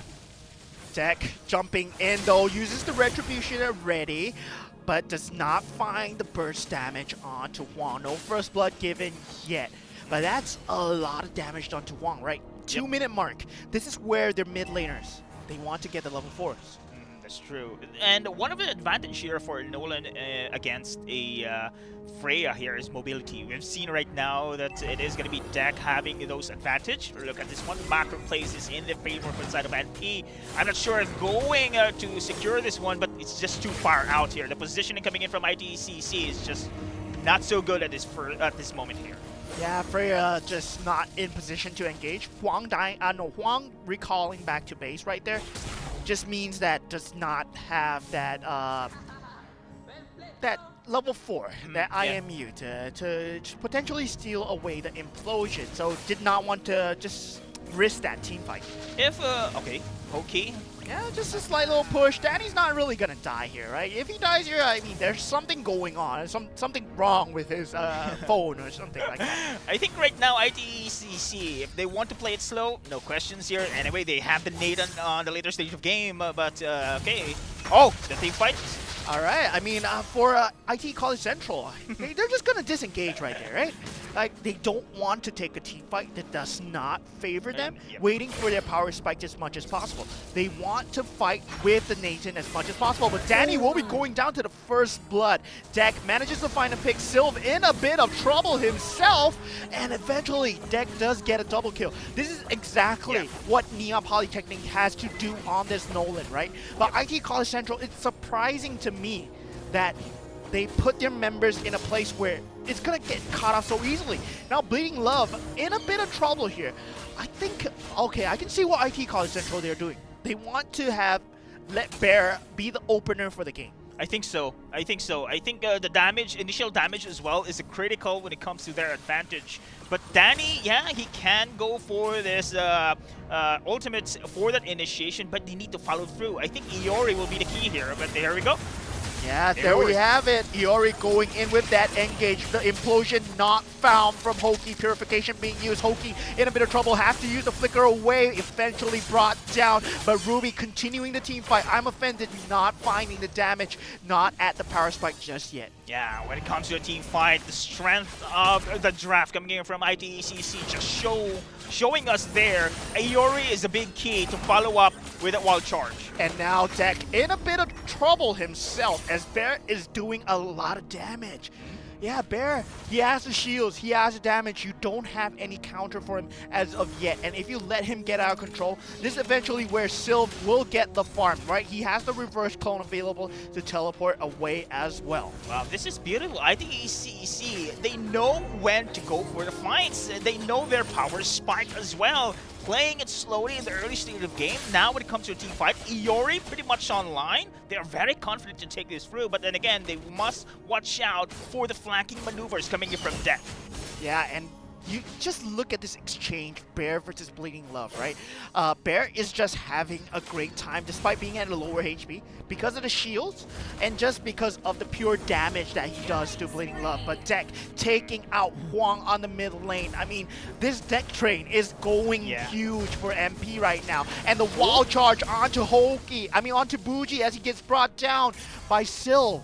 I like it. I like it. Especially for the side first of Deck here. Deck knows his assignment. He wants to pick off the backlines, and he did just that. 3 kills in a row already. I'm not sure. I believe he has the Heptasis unlocked in his itemizations right now, which he needs that initial burst damage here. If this one continues, if they kind of stop Deck, I think IT College Central here must be very wary. They don't want their backlines exposed every time. Yeah, first item, Blade of Despair coming out from the Freya. Interesting pick with Skypiercer on Deck as well. That would mean Huang is in a lot more of a troubled situation, right? You can't get bursted down so easily, and now Danny will be going in. Does not really want to initiate this. It's just gonna be a poking battle, right? Waiting for Iori to find the perfect chance. Finding the pick onto Bougie would be key. And look at this positioning. Bougie, you have to watch your positioning here. And Iori jumps in, manages to find solace in the ultimate, but now Iori trying to continue the team fight, might not be in a position where he wants. Danny wall charge to his own death, but Iori finds the finish on to Hoki, but he eventually brings him down.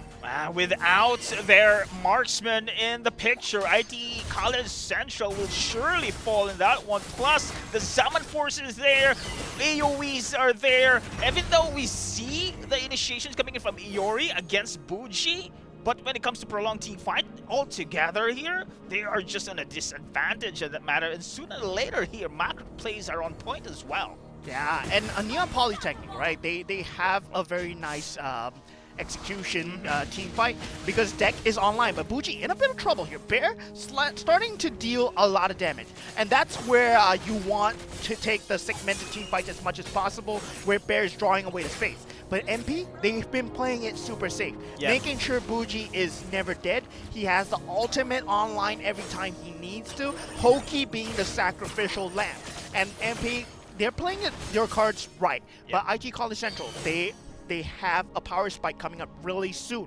Once Bear is online, once Sylv is online, the moment he's able to deal damage at the back, it's going to be very scary. Right now, I have to say that Deck is doing a lot of heavy lifting here. The backlines pick off just to delay this progression on the carries coming in from ITEC College Central. But the question is, for how long? You've mentioned the power spark are gaining as well. The moment this game goes on, we can still see the itemizations building up for these carries. Yeah, it's gonna be very scary. Like the moment the Nathan has his third item, probably the Holy Crystal or the Blood Wings. And now Bear just finding out where Deck is. He's not exactly gonna die, just trying to draw away the team fight from Deck as much as possible, and eventually Sylv goes for the shutdown. That's huge, giving the farm to Sylv, and that's gonna be one of the slight comebacks that we see. Wow. Oh, I'm offended onto Iori at this point. He will be the sacrificial lamb, right? You don't really want to go into this. Huang not having that implosion yet. Correct. That's a 4-man rotations. That's very scary. But we have seen prior to that one that the rotations coming in from Deck is not that effective anymore. And I do love the spider senses coming in from Bear in that situation. He knows that Deck is just waiting at the moment. Yeah, just having that game sense. And Sylv just racking up the objectives, racking up the farm at this point. He might be 2 deaths, but he is still a Nathan after all. He is the much suited late game carry versus the Harif. Inside the Zayman's Force, you can play around with your reverse clone, so it's going to be very scary to deal with. Feeding Love providing the space here, and I do love Danny providing the vision as well. Let us see, sooner or later, here comes the team fight. Yeah, I'm offended going in. Wow! The counter, I'm offended. 3 members of MP getting caught and squished down. As sooner or later, he's trying to Zayman Force, trying to deal damage. Eventually falls though. Iori goes on a tear through. Bear giving up his own life to make sure his teammates get the security to fight the team fight. Oh my god, ITE College Central, what was that? Wang with that I am offended play, caught free, and then made the team fight win. And this just changes the battle already into their favor. And look at how confident ITE College Central is. They're invading already the jungle area for NP. Yeah, 1k gold lead from the side of ITE College Central. And just having a great time, right? You can see the confidence level of Sylv just shooting up. The moment he has that Holy Crystal, he can play with his ultimate just on the edge. And they're holding the Lord for the triple push. Wow, you call this one, Mo, the power spike timing for this ITE College Central is now here.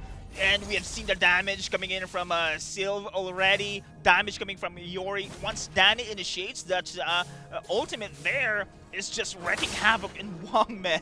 This guy on that Valentina, that was an impressive highlight. Let's see if they can do it again here. Yeah, and now Bear picking up that Radiant Armor, right? He can't go in as much as he wants because it's all magic damage. True. Only Deck has the physical damage, and Deck is gonna aim Huang. So it's gonna be extremely scary for Neon Polytechnic to deal with. MP, what can they do here? The Lord marching in their bases. I think this is going to be a sacrifice here. Outer turrets, Hoki will be the key. He needs this flicker 16 seconds until it is available here. They need that initial team fight just to activate the Purify battle spell. Then they go engage there. But the scary part is Wang is just waiting there, taking advantage of those ultimates being locked in. And let's see if Danny going to initiate. I think they are just going to play it safe here. I think NP's decision as well not to force the team fight is actually pretty wise as well, because if they do, I'm not sure if they can recover if they lose that fight. Yeah, that was a pivotal moment right there. Yep. But NP, they have lost all momentum. They can't rely on Deck anymore to reliably burst down Huang. And that's going to be a very big issue, right? With Bear on that macro game, you don't have that same factor in Bleeding Love. You don't have that same factor in Ruby. Ruby is only 6.4k. Meanwhile, Deck, on Paquito, he's already stacked up on the Radiant Armor, Dominant Ice. And the ability of that Nathan to just funnel that farm, 9.2k. He's already on his way to this 4th item. And once he gets that Blood Wings, it's not going to be looking good for MP at all.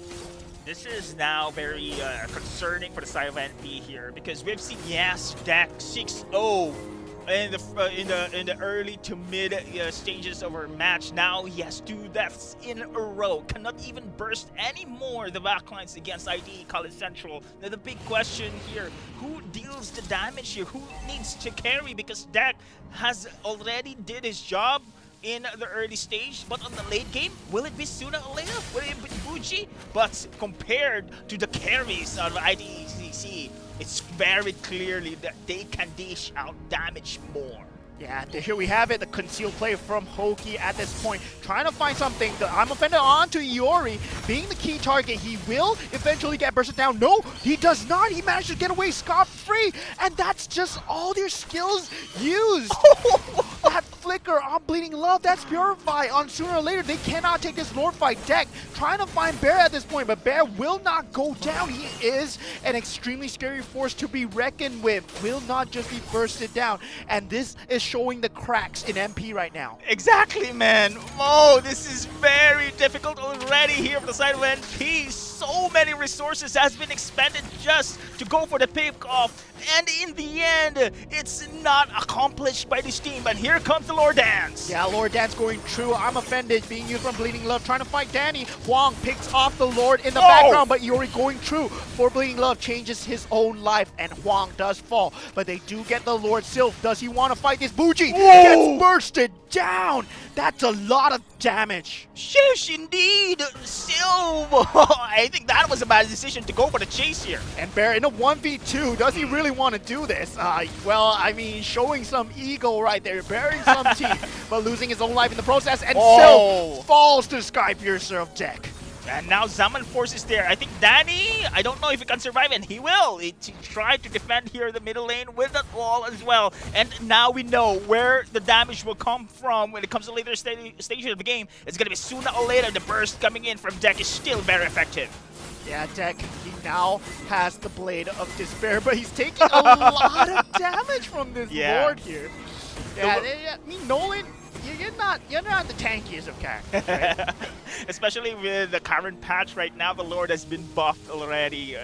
Especially when it comes to the Lord Dance. True damage is going to be activated with more than 10 seconds for the Lord Dance. But anyway, NP, we have seen that they can still fight. We can see that they still have the maneuvers to outwit ITE College Central when it comes to big skirmishes here. But then again, I think it is going to be Deck here. Have that potential to burst down the backline. Sylv will be the target. Without Sylv, they can at least go for a head toe-to-toe here when it comes to damage. Yeah, they managed to force out Deck on the top lane, but Deck already fully stacked on his itemizations, does have the full damage potential available. True. Will be able to burst down any hero, squishy hero of his choosing, right? So Nathan, he has to play extremely scared, but I mean, knowing Sylv, I can't trust his positioning so far. Yeah, I can see as well, so many I am offended misses because of Sylv's mechanics there. He managed to go dodge away those big ultimates against Bleeding Love. But anyway, that's why we've seen the burst damage is there for Deck. The BOD has been secured already in his itemization. It's fully stacked indeed. But positioning is the key at this moment here. Vision as well. Deck, he needs to go for the flanking maneuvers. He needs to target Sylv here at this moment. But the question is, will it be enough though? Without Sylv in the picture, there's still Aori, there's still Bear. Damage is there for the side of IDE CC. Yeah, MP. I mean, this is where they want to stall out the game as much as possible. Wait for that perfect implosion onto Huang, making sure that Huang does not respond. But that Purify, you need to take out the Purify first. That's true. That's the problem that they're facing. Bleeding Love not finding that I'm offended connection right now. But now Hoki in a slight bit of trouble. Here we have the Lord Dance coming through sooner or later. Will he put down his Damon's Force sooner or later? Gets the Lord. I'm offended not finding the connection onto Iori. And there we have it, a missed opportunity. But look at this. Dak is already all the way in the bottom lane, playing with their hearts as he gets the inhibitor turret. How did NP manage to steal that Lord away without Deck, without the jungler, without Retribution? Still managed to get that big objective? ITE College Central here will face the onslaught of the siege. Yeah, so 5 members up with the Lord, of course, marching down the base, but they have to play it safe. Sylv still available. He does not have the reverse clone, but Bear going in. Danny on a very low HP. Bear will not be surviving. Zamon's Force being dropped out. Wild Charge not finding anything outside the moment. Immortality being used, and Neon Polytechnic takes the first game. Wow, just wow, Mo. I did not expect that last Lord Dance, man. That steal, that's a big steal.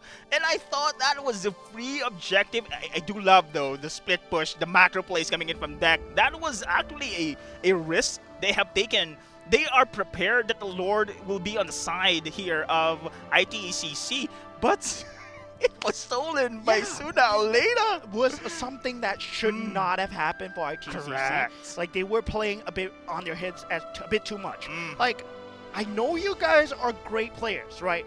But there's no way in hell that if you are playing as a Paquito, you're going 1v2 against multiple people and then dying. And then Iori soloing a Lord? That's not what you want. Still, I mean, he was trying his best to play it safe as much as possible. But if his teammates are going down like flies, that's not going to be a winning game for you guys. Man, wow, what a game. And that is just an opening game we have seen so far in this series, Mo. And this is just pure mechanics right now. Different drafts are great, the team fights are great, but in the end, the silver lining, just the single steal on the Lord changes everything. NP finding that mistake from IT College Central, right? It looked like IT College Central, they had a chokehold of the game.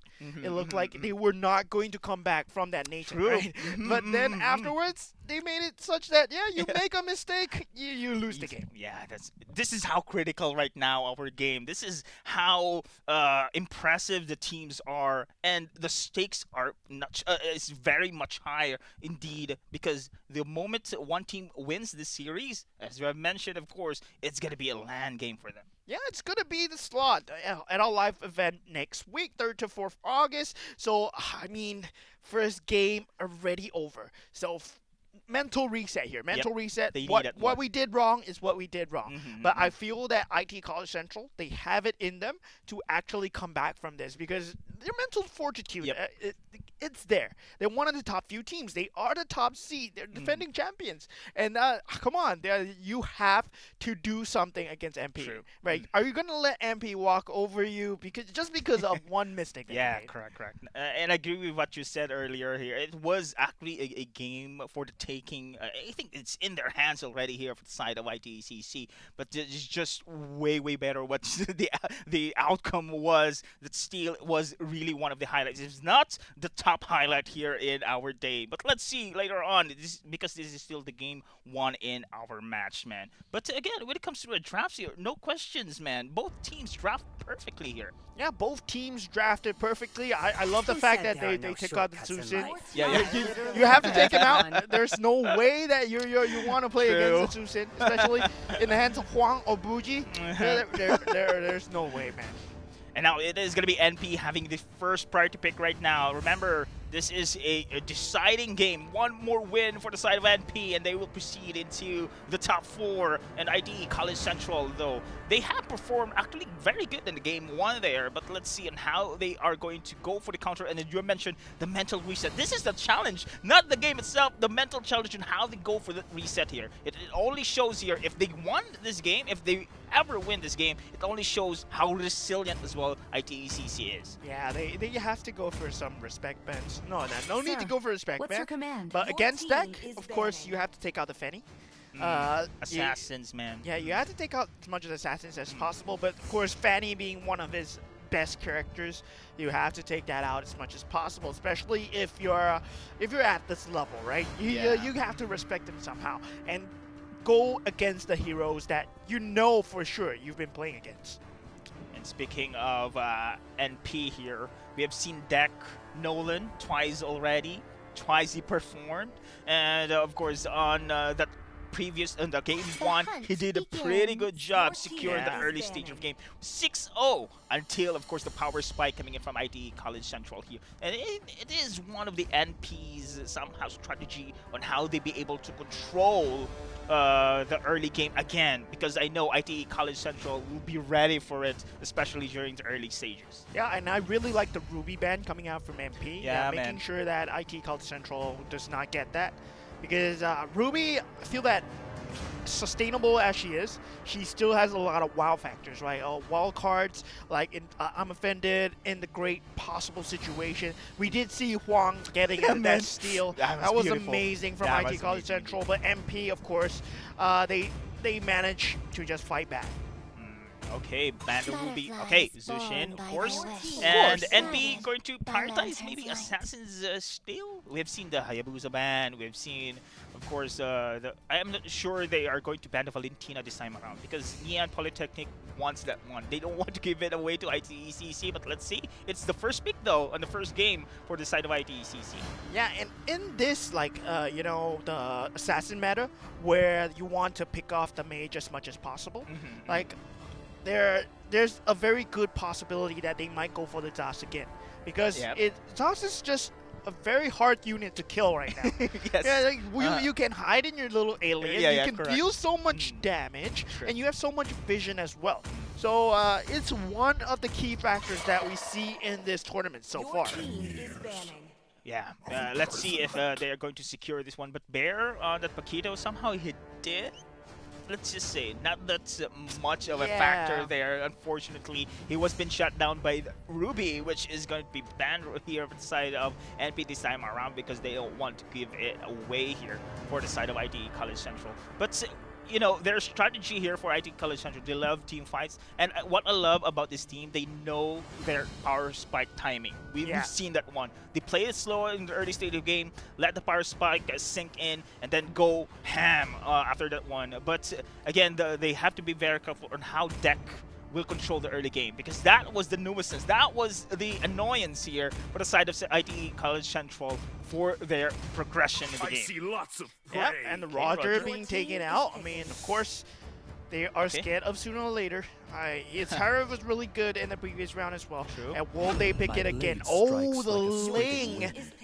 And with that, you know, that Angela is still cool, yeah? Angeling, man. Angeling. I'm not sure if this is going to be IT College Central actually going to pick it into their favor or just give it away, because Angeling is pretty much OP, man. If I were IT College Central, right? Yeah, you see that? I would pick the Angela. I'll pick the Yuzong for myself.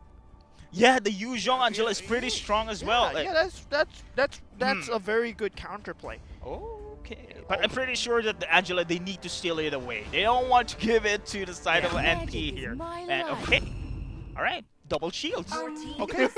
If double shields, right? I mean, NP, they can have the response of picking the Esmeralda. Yeah, because your shields are my shields. So you can potentially do that. And that will be a great answer. But MP, they're not revealing the cards too early, right? Yep. But you have a point there, Mo. Yeah, they can go for the counter there as well with that Esmeralda EXP or Gold Lane if they want. Because this is an assassin pick we have seen for NP, they can have a stable side lanes here. Just to stall the side lanes while the Sling wreak havoc across the map here. So far, we haven't seen IT College Central could stop with that crowd control. So I think they need someone or some hero here to stop this movement on this Sling. Yep, so usually the response that we see from teams is picking up the Arlot, yes, picking up the Kaja, picking up like just all these lockdown heroes. Yeah, so I mean, Franco is a possibility that we see in PH, we see in ID as well, but SG scene, I don't see the Franco as much, but of course still a possibility. For ITE College Central, I think they need someone who can synergize with this Angela as well. I'm not sure if this is going to be a roam, but I highly suggest this is a mid-Angela to have that early ultimate online here. With a mid-Angela, their hard guard will be pretty much available, and they want someone who can match this mobility here. I'm not sure. I'm looking for a Martis here. Martis is pretty good with an Angela as well, but Mage Hero still lacking as well for the side of IT College Central. I don't know if they're going to go for Matilda here. It's just too much already here. I think IT College Central, right, with this ban stage, I mean, with their picks, they would have a very nice team fight setup ready. The catch in the form of the Arlot is there. Angela would probably be going mid. There is the gold laner in the form of the Harif. So they are prioritizing the EXP lane. No, they're jungle and they're roamer right now. NP will surely prioritize the ban as well. Ban the jungler heroes rather for this against the side here of IT College Central. But on the side of NP, Okay, you have a Harriet, you have an Arlet. Will you go for a marksman here instead? Where there is light, there that's are the question. also shadows. Okay, Yeah, I think MP has to ban out. Okay, the Loi is just a respect ban because they feel that it's a possibility that the Angela still goes for the roam, right? So there's a possibility of flexing that right there. True. But for IT College Central, they've been taking out the frontliners. They've been taking out that Minotaur. So of course, I feel that if you want to go along this line, you have to go for that Grok ban as well. Ah, yeah. Okay, Grok could be a potential threat as well. No, we have seen the wall charge, just destroying this formation against the side of IT College Central. But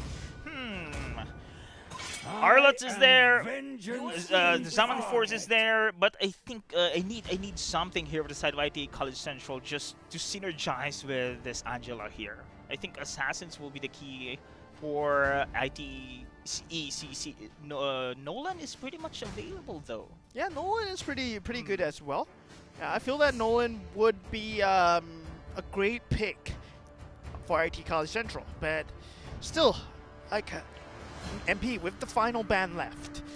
I mean, taking out that Moskov, it's huge because it's a possibility that the Moskov would be played by MP.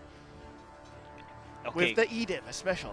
I think we have seen the Melissa actually. Melissa is one of the heroes that can counter the links. I've seen this one with the shields. It's not going to be easy for them because we have seen Edit, we have seen Zaz here, and as well as the Link. These are heavy divers when it comes to this their skill sets. With Melissa, at least they have this protection around her. It's not going to be easy for the marksman. And they do have that late game potential as well if they want to go for this route. Yeah, but that would leave Harif in the mid lane versus Disaster. Yep. So, somehow. Yeah, it's not really a good choice, right? So, somehow, somehow it's not going to be a great choice. I mean, they are left with a roamer. I don't really like this Kufra pick because they they don't have any initiators.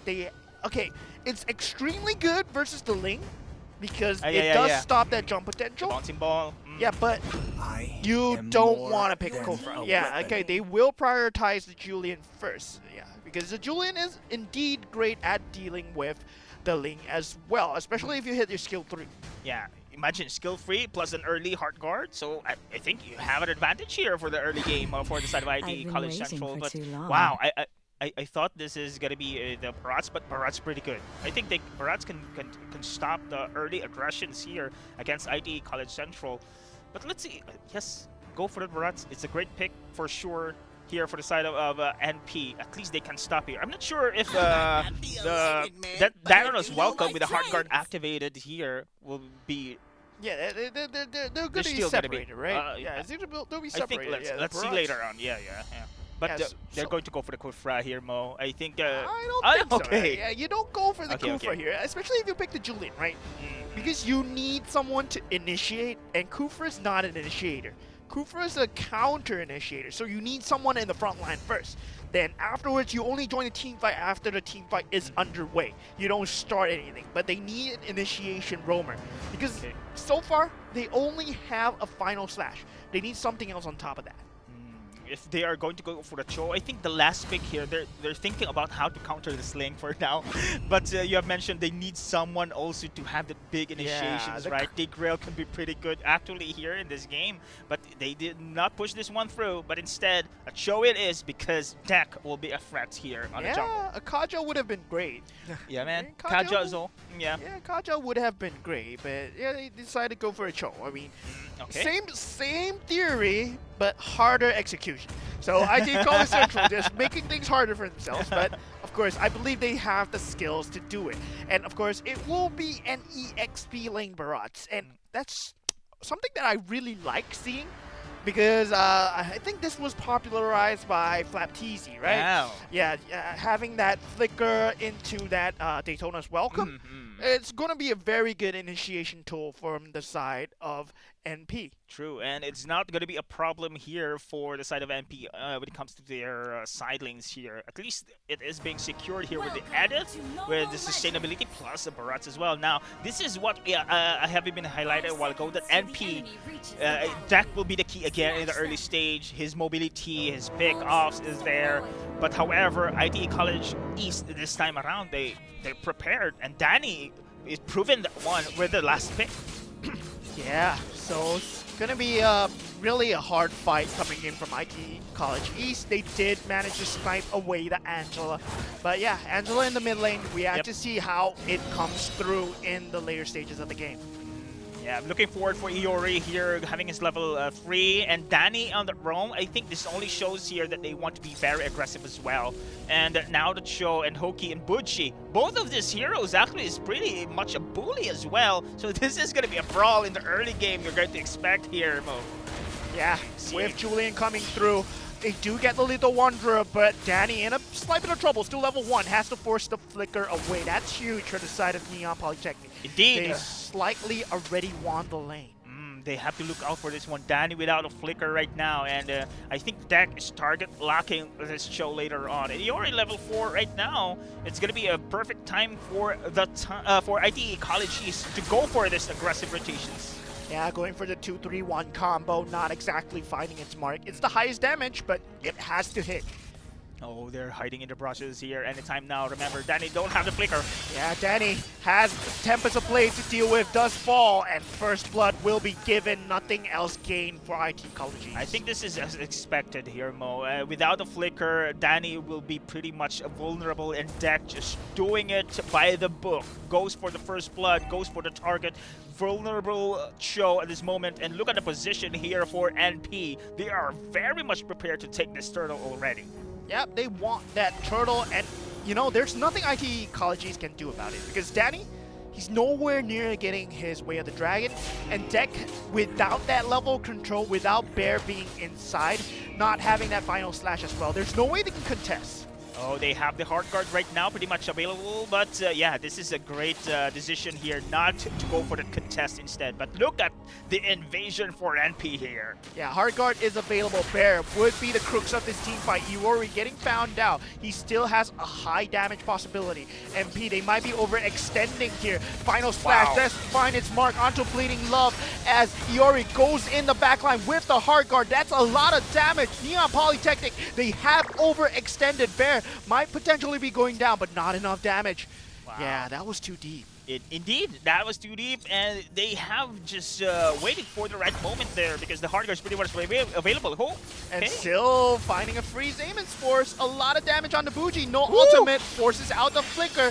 Deck uses Temples of Blades, but he's 1v4 at this point, giving up his life in vain. This is the power of a Cho against a Ling, and we have seen how he stopped the mobility here for the pickup as well. Unfortunately for Sylv, he did not manage to go for the pickoff. Great flicker in the end for Buji as well, and the counterplay is there for the side of NP. Top side though, Bleeding Love against Bear. We have talked about the side lane Barats here, and this is a pretty much slow game for the Barats this time. Yeah, and we have a slight initiation. Danny with a nice flicker and Way of Dragon onto Hoki as he passes away. Now Buji left with all to do, still in the ultimate form, does manage to survive another day. It's very hard to kill Zask, but you have to think about it, right? That Zamon's Force used out from Sylv forced out that flicker from Zask, so he could not be more aggressive. Wow, I love ITE College East, how they want to dictate the fights. They know that they can win. And look at Eeyore and Danny here, just waiting for the right moments. Yeah, deck, just faster fingers, not getting caught. Hoki though, slight Earth Shatter, not finding anything. And Danny does not have the flicker, does have to weigh the dragon though. So if someone overextends, and then Hoki has the vision. Danny with a flunking. Yeah, where the dragon onto Hoki. Does not have the flicker this time. His ultimate will be available, but not able to be used as this turtle fight is extended. Bleeding Love in the middle of everything, but he's 1v5 and goes down eventually. The only solace is that sooner or later is getting space on the top lane. that's true. What can you do there? That was a 5-man rotation, but too much resources has been used there. And sooner or later, with that gold being chipped away into his favor, that's a big win as well for them. A trade, rather, not a win. But sooner or later, go down on the top lane. Sylve in trouble as well on the bottom. Both gold laners being traded out for each other. Oh, that's bad, man. Yes, you do manage to have that gold chip away, but at the cost of your death? Oh, that is bad. Oh, and it looks like Deck, I'm not too sure what he's going for. Yeah, he nearly loses his life there. One more tower hit. That was scary indeed. But Deck knows his timing as well with the Cloud Walks. He'll manage to go back away, but we can see how Danny performs his job against this Ling here in NP. And Deck needs to be very careful, needs to be very aware of the situation. Fortunately, now we've seen Bleeding Glove having a hard time once again on the EXP here. And I did expect Bleeding Glove to play it slow, but hold a thought. Yeah, Daytona's welcome onto Danny. Not finding a stun though. Bleeding Glove, he's in a lot of trouble. There's no way you get out of this alive. I think this is the time, maybe Mo, for the side of Deck to go for the split push. Yeah, Cloud Tempest being used. I mean, Tempest of Blades being used, not finding its mark, has to use it to escape. But Bear on the heels, and Hoki, ultimate for him, wanting to find something. Might be an overextension by him. If Hoki is gonna stay here, he might potentially die, because the Heart Guard is available. Yeah, true. And I just laughed out there because Bear and Danny chase Deck on the team fight. They know without Deck in the picture, it's gonna be easy for them to control the team fights. And we can see so many mobilities are in favor for the side of IT College East to stop the Ling. And this is the first time we're seeing that the turtle is in favor for the side of ITCC. Yeah, they will be getting a free turtle here. There's no way NP contest. But they want to fight nice Earth Shatter on 2-3, but it might not be enough. Zamon's Force already down, and that will set the law. I mean, NP, they will have to disengage. Your Deck is not around. No damage. Wow, very strong team fight power. Promise, rather, for the side here of ITCC. And yeah, I mentioned this is the time the Deck should prioritize the macro play instead of team fights here, because when it comes to team fight, Deck has been shut down time and time again. Danny is there, very much prepared. Bear as well for the chase. We have seen the split push coming in from Link is very effective to control the pressure across the map, and this is where NP would consider that strategy for now, because when it comes to 5v5, be prepared. ITCE is just very powerful at this moment. Yeah, so far, IT College slow rolling their lead, but look at this, Danny finds a pick onto Bougie. That's a huge way of the dragon. Wow. And Bougie eventually falls. And Bleeding Love, double kill from Sylve as well. Super nice Zamon's Force from him. Will he survive? No, he does not. Deck comes through with the Tempest of the Blades as Iori will be falling super low. Double kill for Deck as well. Very nice response, but Hoki will eventually fall in this backline as Bear and Hua finish him off. Man, 3 versus 2. Rather, 3 out of 2. Yes, trade there, and Deck, perfect timing. He just watched there that the hard guard duration has been cut off, then he goes in. But this is the trade there. They still lose when it comes to casualties. And Deck, yes, I do love his game sense and how he goes for the team fight, but at what cost? Too many players here on their side have been taken down. Yeah, there's no way you can take Bear here. Tempest of Blades being forced out. Does have the Cloud Walk away, but Danny is on the backside and Bear is still on that tear through. You did not want to fight that, right? That hard guard, that final slash. Oh, exactly. Now, they outnumbered already, and look at the Lord being prioritized right now, coming in from ITCE. Danny with his show with a kick. Way of the Dragon, Purify being forced. Daytona's welcome just to save him, but Bleeding Love not tank enough.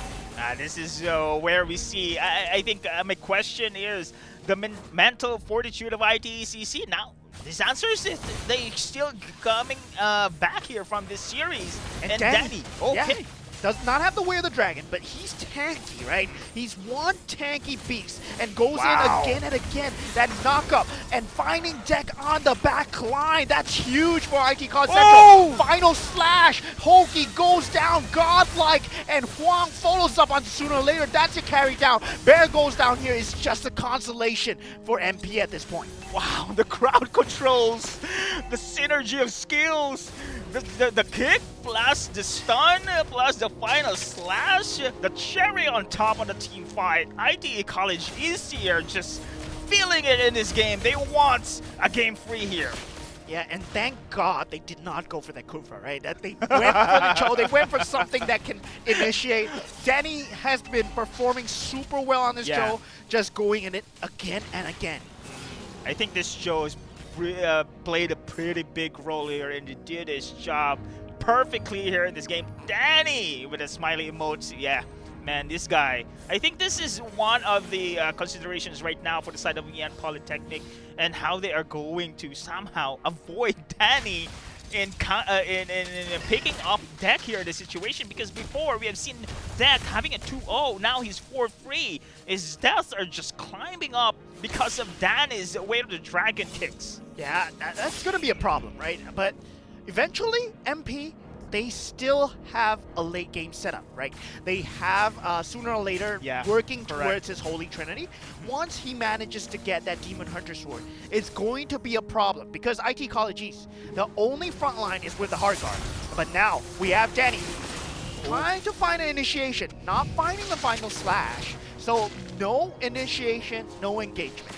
Okay, so far both teams just didn't engage in that situation, and I think College East here will not force a team fight. No final slash here, no ultimates coming from Iori as well. But again, they relied too much here for Danny Bear. I think macro play wise, ITE College East here controlling the map for now, and this is the time where sooner or later will step up in this game. Deck right now has been the target every time when it comes to a team fight. Sooner or later when that Trinity is up. Oh, look at this. Bear sees Deck. Wants to go in. Not finding that pick. And now the rest of the team is converging to his Bear right now. Wow. But Buji gets caught while rotating.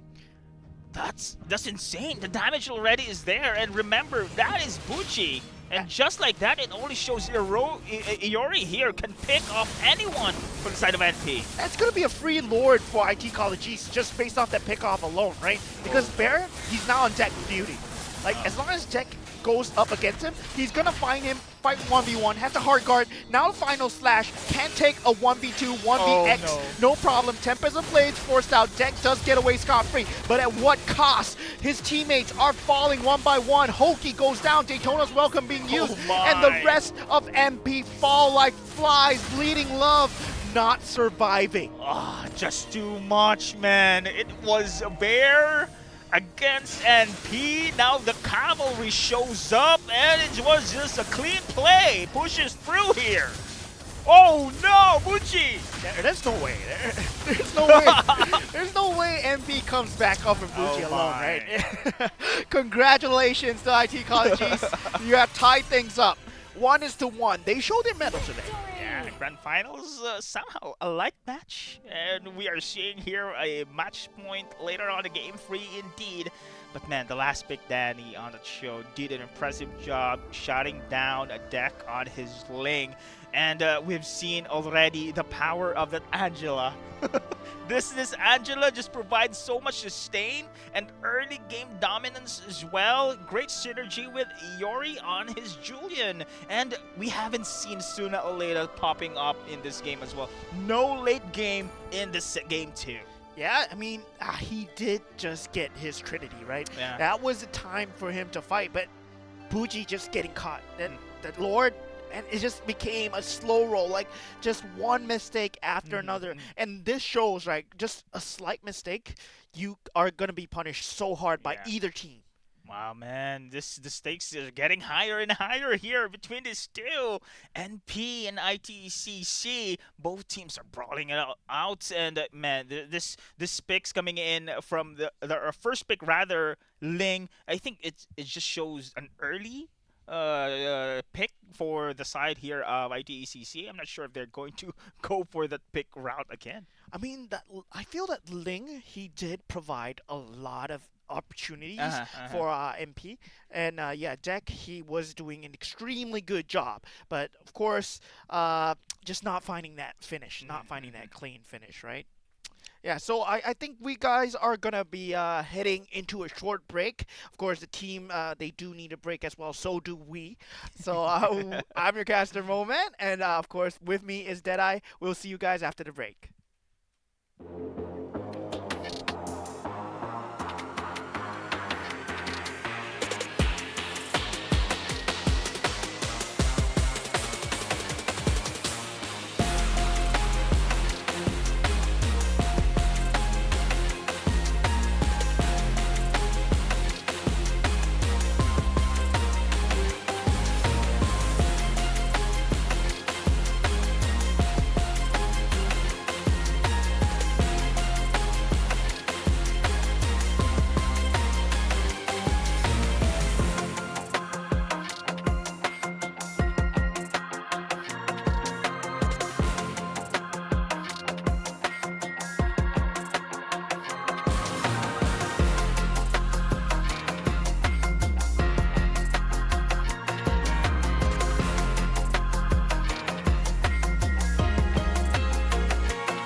Hey guys, welcome back to Campus Legends Season 6. We have seen the first two games of ITECC versus MP, now tying things up at 1-1. I'm your caster Moman. With me is my fellow co-caster, Deadeye. So, we've seen what ITECC can do to respond, right? MP, do they have what it takes to overthrow IT College Central right now for a slot in the playoffs? Because whoever wins today is going into the Final Four. Exactly, and we have mentioned already that the stakes are getting higher here, and not only the slot is there for the taking, as well as the power in the standings. You've mentioned this one about Mo, that these two teams are top of their seeds here, but here, this is the match free. This is the deciding game, one game away for both teams to secure the top 4. But let's see. Yeah, IT College Central, I mean, with them, right? They know what's best. Tech, you can't let him play the Fanny. You have to ban it out. Of course, the Zusin will be taken out for Buji as well. You know Buji plays a mean Zusin. Of course, at the same time, you don't want to let Huang play it as well from the side of Neon Polytechnic. Nobody wants to face against a Zusin. Exactly, but IT College Central, they have the first priority pick, so maybe this is not their priority hero as well, so that's why they are banning the Zushin into their side. And NP here, okay, we've seen their favorite bands to be assassin types here, but Terizla, we haven't seen Terizla all throughout this day. It's one of the top prio bans right now for both teams. I think this is going to be bad away as well. But for ITE College Central, watch. Well, okay, without the Ling, maybe we are not going to see an Angela this time around. But we are seeing ITE College Central priority picks the Valentina. So I'm not sure if this game 3 they are going to push with one through as well. I mean, Huang on the Valentina proved that, you know, you can play Valentina anywhere. With that I'm offended steal into 3 people, that was crazy from Huang. So we know that Huang has what it takes to be a great Valentina player. Yep. But of course, I mean, it all boils down. You can still, with their banning and drafting patterns, they can actually ban out the Valentina and they can pick up the Veramis for themselves if they choose to do so. So that's gonna be what if they wish to do it, they can do it. But still, I don't know what their opener is going to be. The Harith being taken out. Okay, Harith is out. Roger is pretty much open here. ITA College Central can go for that route as well. We've seen Roger on the gold lane, but you know, I'm not really favoring that one. I want to see a Roger on the jungler, which he shines the most with. That's Sky Piercer, the first item. Of course, just putting in thought that he has a great early game. But without a great early game, Sky Piercer is nothing. Yeah, it's very similar to how a Martis would play. Like, you want that snowball effect as much as possible.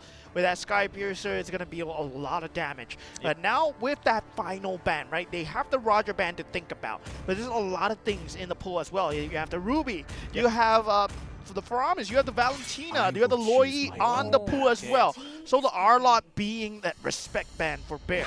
So they will pick up the Ruby, right? But for MP, they can respond with a Loi of their own, a Roger, Terizla. Yeah, of course. These two heroes we've seen. We haven't seen rather Terizla all throughout this game until now. Now it is going to be prioritizing here by the side of NP. Valentina? If I were IT College Central, right, the response right away is Moskov Edith. Like Moskov Edith versus Roger, you go Moskov Edith. I think it's pretty good. Yeah, it's really good. Like, in terms of team fight, you can reposition against the penalty zone, and if your Edith gets hit by the penalty zone, there's no issue right there. The repositioning is there. But they go for the Angela and Alpha. Wow. My brain just... I think this is one of the common. I'm not sure. This is one of the common compositions when I play ranked games, man.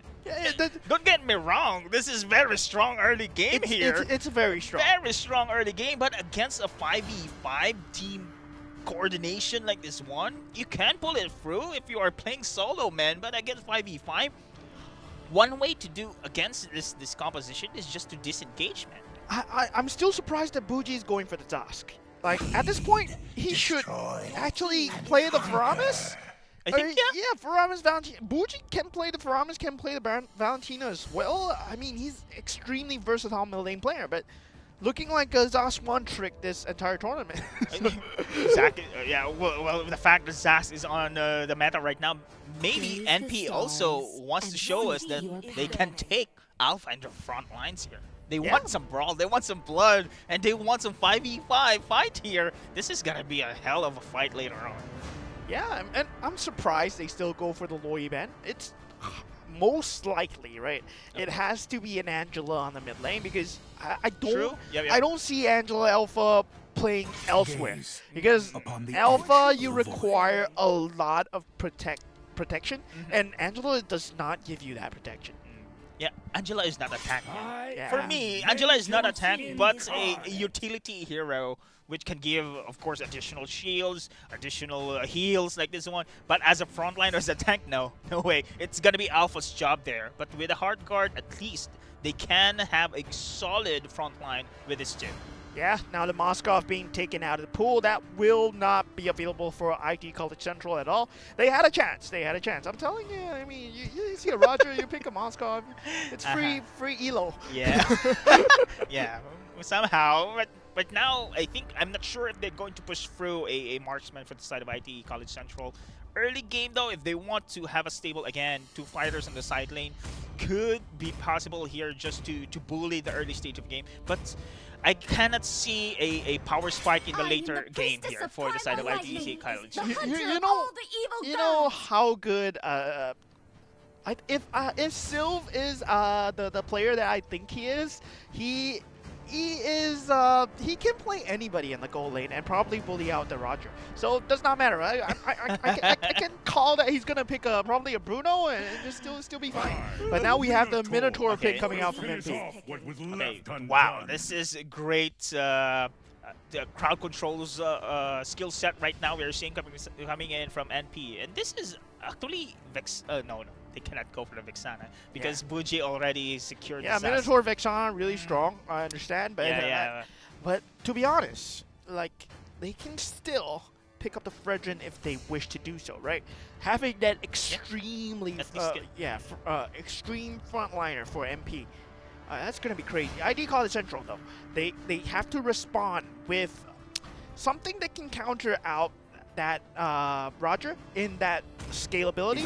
The Nation will be the choice, and I really love this Kaja pick because that Kaja gives you so much space against Buji, gives you so much space against Roger. These two, they have to play so scared. Yeah. Plus, oh no, the Bane. I have to follow through the Kaja pick, and Kaja also counters the Minuan's Fury. That Divine Judgment can cancel the Minuan's Fury channeling. It's so great a counter as well for that Minotaur. But the Bane last pick, it's also what I see every time in ranked games here. Okay, because we have seen Spear of Alpha goes forward. There's the Deadly Catch just to counter that initiation. Let's see. Yeah. but yeah, it's gonna be kind of iffy, right? Like. Bane, Minotaur, are you good enough to stop the invasion coming in from Alpha, Angela, Kaja in the potential early to mid stages of the game? True. There's going to be a lot of invasions. It's extremely aggressive heroes, and 4 collector skins. How? Exactly. That's what I told her. That the Singapore is a rich country, man. 4 collector skins is just too much here.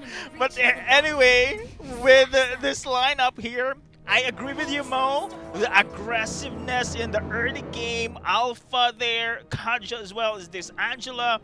But on the other side, though, they still have the heals. Hoki, remember, he has this heals coming in from his hero. And Deck, I think this ultimate, the Deadly Catch, will be used defensively here. So, I believe, right, if Huang plays this correctly, doesn't go for the Flask of the Oasis first, goes for the Necklace of Durance, or either that, Iori builds a Sea Halberd first item. Then afterwards, that's just a dead Hoki every single time. Probably, yes. And this is one of the key items as well. I 100% agree with they need that shield or heals negation on this team of IT College Central. And what I love about this Kaja pick as well, it's not going to be easy for Hoki in this game to initiate freely. Yeah, Danny will have a lot of roles to play. And now with the invasion coming through, right? That means the Alpha will have a lot more levels to work with. Like Iori will have a lot more levels to work with. And this is how confident as well. But other thoughts? Okay. This is what I'm saying here, Mo. How confident they are for Danny. No Purify Battle spell for the side of IT College Central because they know that Danny can counter Hoki in his initiations. Yeah, you don't really need a Purify, right? You don't really need a Purify if the Minoran Fury is not going to come out. That's the thing. They're very confident here. I think Danny's playing a big role here, but there comes the fight. Spear of Alpha onto deck, but not exactly the target that you want. You were talking about the Deadly Catch being that counter initiation. Yeah, it's good for now, but with both ultimates being used, I mean, Spear of Alpha, you can use it just freely, right? Yep. And now Wang has now the Heart Guard. It is going to be a Turtle Dance we're seeing here. Yeah, and the Spear of Alpha already up, but Deadly Catch not being available. Buji, he does have his ultimate up though, but Penalty Zone will be huge here. And now Danny just dancing around twice. I'm offended into the 3-man Spear of Alpha. There goes the rest of the team. Danny eventually falls, but Bleeding Love, can he hold on? Bear fighting for his life right now. Buji comes in with the flicker, finishes it. And it's a 2-for-1 trade. MP surprisingly favored at this point. Super nice, I'm offended though. Wow, that's a great catch once again. Bear with a highlight reel, and it's just caught off surprise against the side of NP there. Great follow-up with the Spear of Alpha as well. That is the early game power of ITE College Central. They have now the first turtle objective in the game, and Hoki is now having this Minoan Spear. I'm not sure if they're going to secure, initiate the team fights from now on, but I'm not feeling yet. Sooner or later on is Roger here. That's why I don't like a gold lane Roger, man. Sorry for this one. I mean, if you're going to pick Roger, I feel that, yeah, going for that Windtalker build, you want to fight as much as possible, right? True, so you have to fight now, and there we go. Spear of Alpha onto deck. First target already down. That's all your key damage away. And that's what the Divine Judgment does. The effectiveness of that. And the team fight continues here. Yeah, I'm offended onto Bleeding Love. Not going to find him. Oh. Yeah, and that's what I don't like about it. You're giving away so much free gold to Sylph. That gold plating already all gone. Iori with the follow-up kill onto Hoki, right? That Roger pick, yeah, it's to destroy the lane. That's the surprise factor. If you're picking a Roger, you don't leave the Roger alone. You decimate that lane. Oh man, this is going to be problematic here for the side of NP. Both side laners having a hard time, and sooner or later fall short here. The turret's already been secured here. The macro plays, the team fight wins. ITE College Central here is on a roll. Yeah, they not winning that lane. And Bear already going in. Buji in a slight bit of trouble. Ultimate's in. Deadly Catch already being used, but team disengage. That was a beautiful use of abilities from IT College Central right there. Exactly. How they did manage to escape that one. That was impressive. The mechanics, the team coordination, and look at this one. They are not controlling the turtle pin as well. Yeah, and on top of that, right, Sylph getting that farm on the bottom lane, just bullying Bleeding Love out of the lane. That's just so hard to watch. Like, it's a slow roll, and it's eventually going to get worse and worse, because once you get that Stardom Scythe, it's going to get worse. Minoan Fury onto Bear, doesn't matter. Heart Guard, Deadly Catch, doesn't matter. I'm offended is there. Deck going down, and they will fall one by one. If you keep fighting like this, you will not stand a chance. Exactly, man. The sustain, the heals is just too much, and we haven't seen any counter plays here for the side of NP. And you are seeing sooner or later here being decimated in his lane as well. How can you go for the comeback if your comeback potential has been shut down? Yeah, that. Oh my. I still don't understand the Bane pick. Yeah, so it's going to be very hard game, because if you look at the Rogers items, it's 3.5k versus the 4.8k of Sylph, who has that Sodium Scythe already running. So there's no way, right? There's no snowball effect. What has Sec done for you? That's Bane pick. That's the Bane is purely defensive at this moment here. The damage, we are not seeing the damage already here, and for the side of NP, and this is just a different game here. This is a dominating game for the side of ITCC.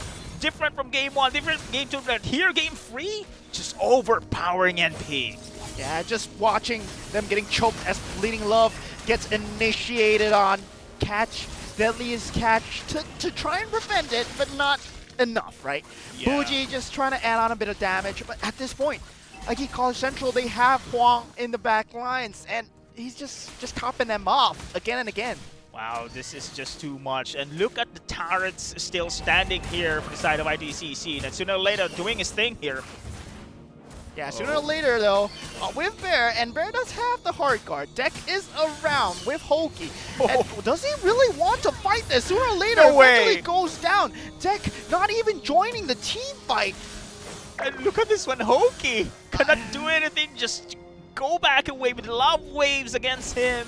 Cannot do any help against sooner or later. This is just too much here. Bougie though, having 2 kills, but that's it. It's not enough. It's not a great factor here to go for this counter plays. They need something. And Hoki, he's been shut down time and time again because of these divine judgments coming in from Danny. And yeah, you pick a Roger, right? But there's nothing to follow up the Roger. And we see it time and time again. Penalty zone with the Divine Judgment. Minoan Fury being cancelled out. And Sylv just going ham in the backline. Triple kill for this guy. It's just so free. Bear just taunting his opponent. Sooner or later, there's not enough damage. Oh my goodness. He can stay here for like an entire minute and then nothing would have happened to him. That's just a statement, man. ITCC, the defending champions, they just showing us what they got. And this is just a freaking game coming in from this team. This is a different, whole new game, and this is just showing promise right now. And Nia, NP, we've seen them play, we've seen them dominate games, but not at this point. ITCC just showing them that they can be bullied as well. And yeah, this Roger pick, right? I was saying, right? You go for that Wind Talker, you go for that endless battle. You want to keep fighting again, but now you can't fight. So what do you go for? You go for the Holy Trinity build, try and get the split push in, play for the late game as a marksman Roger. But that's what we've not been seeing from these teams. And the goal lane Rogers that work and have the high percentage win rates, they're the teams that are doing that. And it feels like MP, they don't know how to implement it properly. They probably know how to play a Roger, but not on the gold lane. Yeah, the macro plays, man, they have just been overplayed here by the side of ITCC. This Roger, what can you do? Because we have seen a Roger as a hero. This Roger can have his potential in the later stage game if he has an good early game to mid, but we haven't seen that one. We cannot even feel his presence at this moment. This is very unfortunate for the side of NP. Lord's been taken care of already. No turret takedowns from the side of ITCC. And there we have it. I'm offended. Minoan Fury to counter initiate, but there's too much sustain, too much damage. Sylv still in the back line, able to dish out damage. And there we have it. IT College Central, they just engage and disengage for free. And this is going to be that staple that we keep seeing again and again.